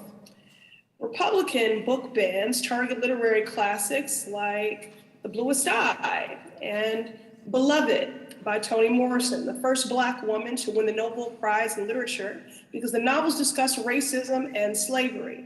But their focus is not only on works of fiction.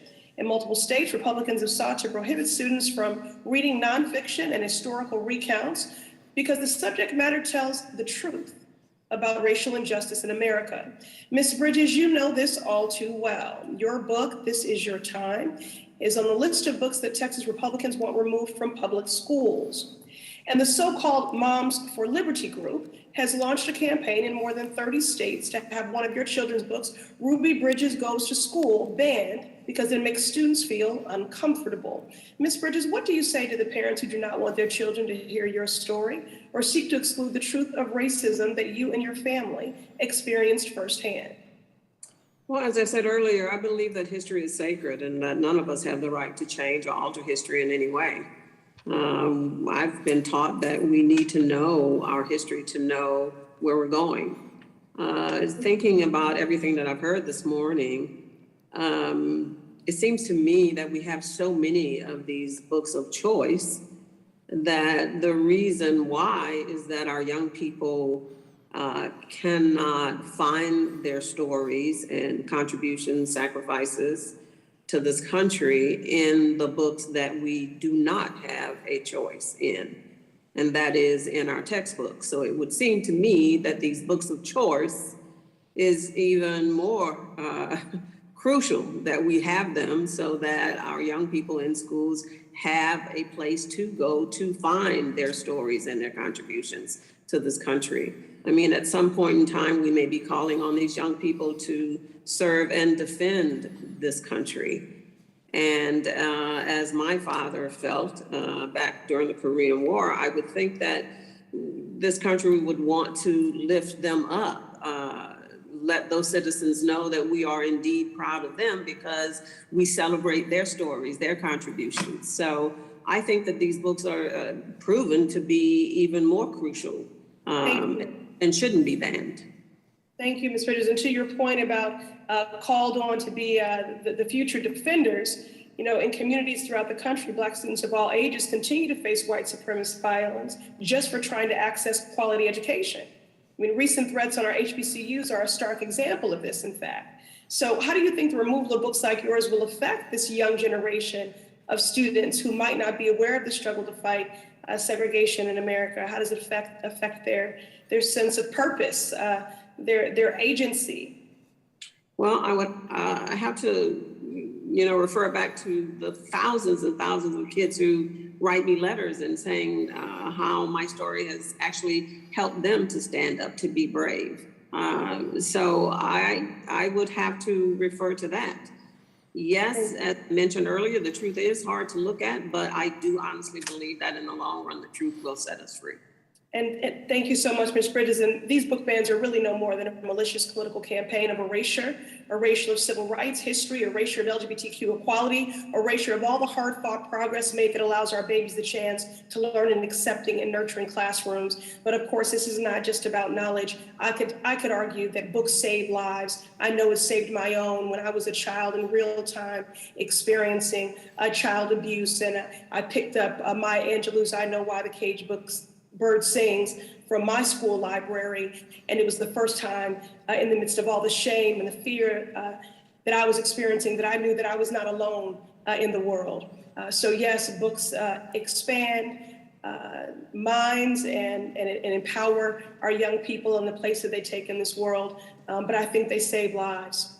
Absolutely. Ms. Presley, thank you for your wonderful questioning. We've come to the end of our representative questioners. Ms. Mace, did you have any final thoughts you wanted to conclude with? Thank you, Mr. Chairman. I want to thank our witnesses once again for their time today. And in hearing our witnesses this afternoon and this morning, I think the idea of censorship is a far more important issue than the issue of state superintendents of education, state boards of education, local county boards of education, and parents doing what is legally and rightfully theirs to determine is how their kids are educated in their communities. So when you look at this issue and you look at some of the censorship that's happening on college campuses, as we heard today from Dr. Pedlushny, I said it. It's very difficult to say your name, but thank you for being here today. But that kind of censorship on social media, that is far more dangerous than what we're hearing, I think, from our witnesses today. And I've experienced it myself. You know, part of the American experiment is being able to have a debate of ideas, to have this exchange of ideas and not get attacked for it. But we're seeing conservatives and some on the far left and far right being attacked every single day in this country. And the censorship and this erasure is not being applied equally. I know that Kremlin is tweeting on Twitter right now. We're banning conservatives from Twitter, and yet the Kremlin can still tweet today. And if you're going to have a standard, apply it equally across all users on social media. And complaining that parents go to school boards to have their voices heard is wrong. Accusing schools and saying that there's no safe place to go read in the classroom or the library. That should be the safest place to read. And so this is, I think, not an accurate representation of what's truly going on. But at the same time, we want to have folks like Ruby Bridges having her voices heard. There are so many Black voices, so many LGBTQ voices, too, that have the right to be heard at the same time. But the questioning of speech and looking at that from that perspective, even Bernie Sanders, because I read a story earlier today from Daniel Moran's on Huffington Post, who's sitting in the room today, quoted Bernie Sanders not too long ago that people have a right to give their 2 cents worth, give a speech without fear of violence, intimidation, etc. And yet today we have that going on. We had the end of a 2020 election where mainstream media wouldn't talk about the business that Hunter Biden was doing, wouldn't talk about the emails that were on his laptop, and wouldn't talk about some of the, I would say, allegedly shady work that he was doing, and whether or not his father was a part of that, and doing it at the tail end of an election. And so we see that every day. There was some citation earlier about kids not feeling safe because of their LGBTQ status.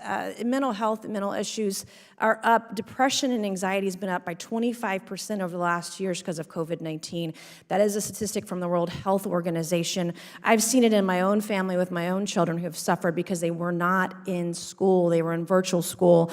And I've seen some children that haven't been able to get it back. I've seen increase in drug use from kids who don't even have the ability to drive right now. And so when we're having these conversations about anxiety and depression of our students, I hope that we can have a broader discussion of how keeping our kids out of schools has actually harmed them over the last 2 years. And I just want to lastly say it again, Mr. Raskin, even though we sometimes disagree, we always agree to disagree, and I love the debate that we have in the Civil Rights Subcommittee on Oversight, and I want to thank you all for your time and being here today. Thank you. Well, thank you for and that. I yield back. Thank you so much for that excellent conclusion and for making sure you'd be here with us today to participate in this. And I've got a few closing thoughts of my own. First, I want to thank our extraordinary witnesses, beginning with the students who were with us on the first panel. But I want to thank Samantha Hall, who's a librarian from the great Lancaster County in Pennsylvania, Mindy Freeman, who's a parent from Bucks County, PA, and we thank you so much for being with us along with your daughter. And Dr. Jonathan Podluzny, who's with the American Council of Trustees and Alumni, and Jessica Berg, who's a teacher in neighboring Loudoun County, Virginia.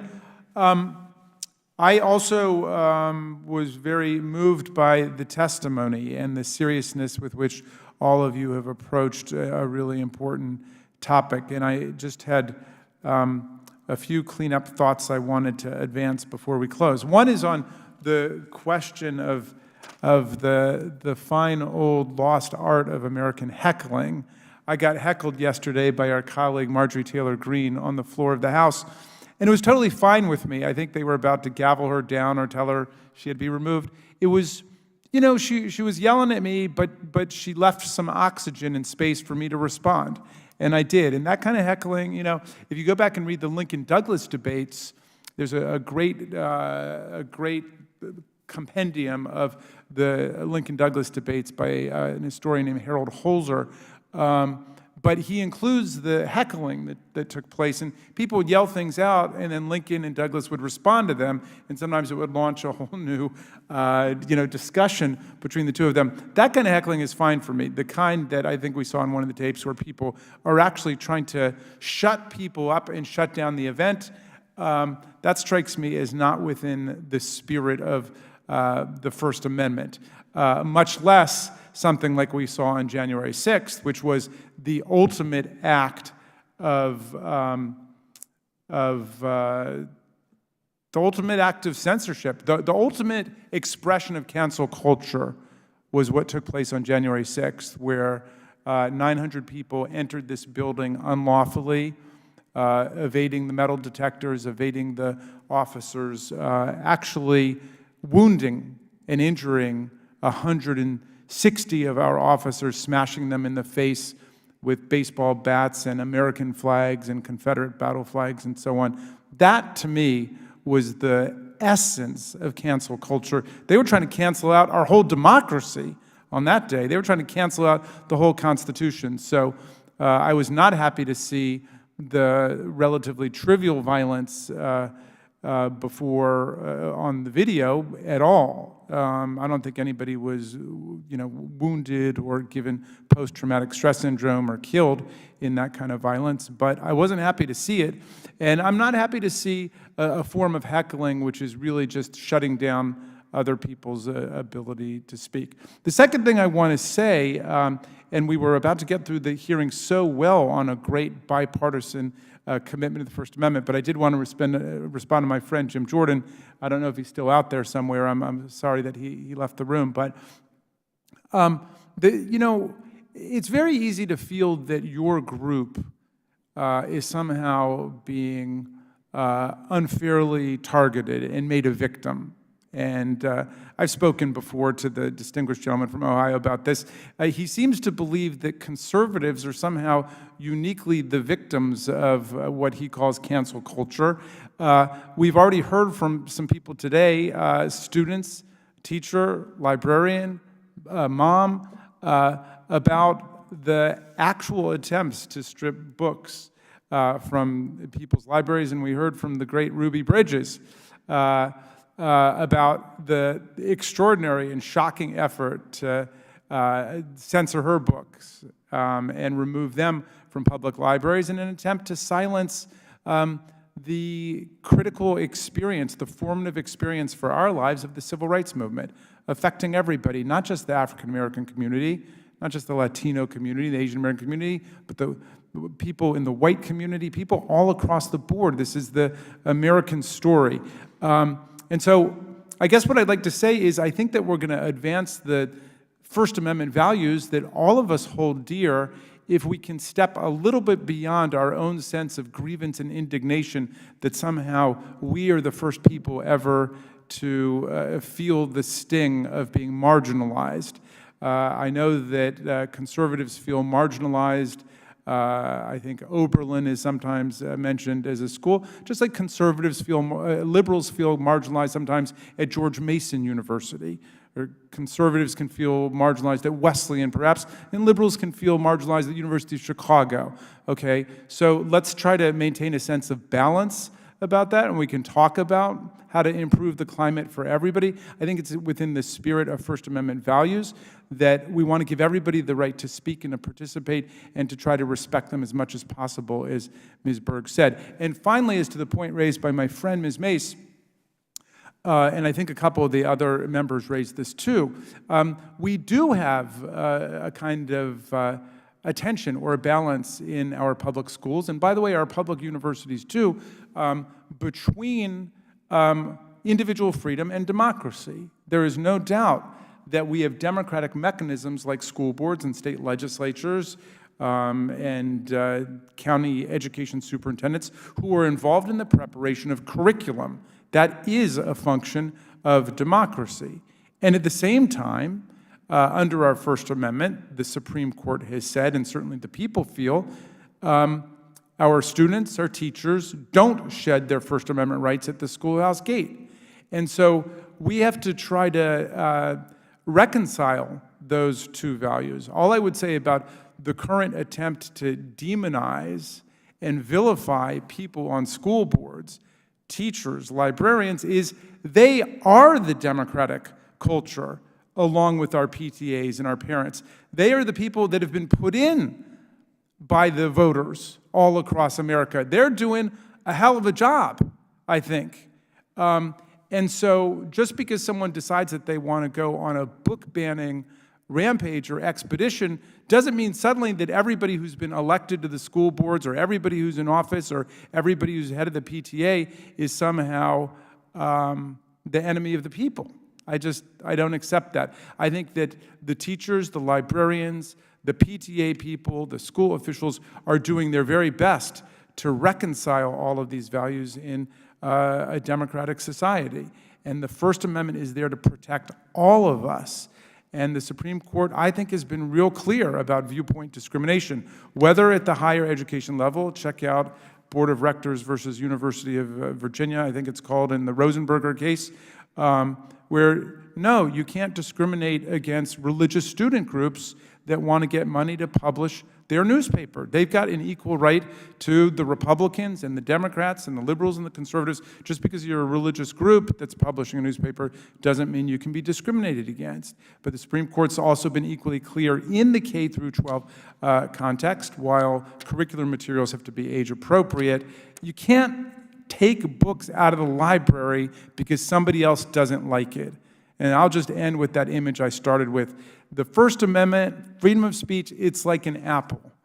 And everybody just wants to take one bite out of the apple. And if we let everybody take one bite of the apple, there's nothing left to it. So we've got to defend not just the speech we love and the speech we agree with, but also the speech that might force us to learn something new, or the speech that we think we really detest and we despise. That's what the First Amendment is about. I want to thank the great Ruby Bridges for gracing us today. It means so much to us to have had you with us. And Ms. Hull, Ms. Friedman, Mr. Poludny, forgive me, and Ms. Berg, all the students, everybody participating, thank you for this important investment in American freedom. And the meeting's now adjourned. Witnesses will have 5 days to get us any changes to their testimony, and members will have 5 days within which to submit additional written questions for the witnesses to the chair, and we'll send them to you if people have further questions, and please respond to them as quickly as you can. And with that, the meeting is adjourned. Ms. Bridges, you changed my daughter's life when she met you in Alabama.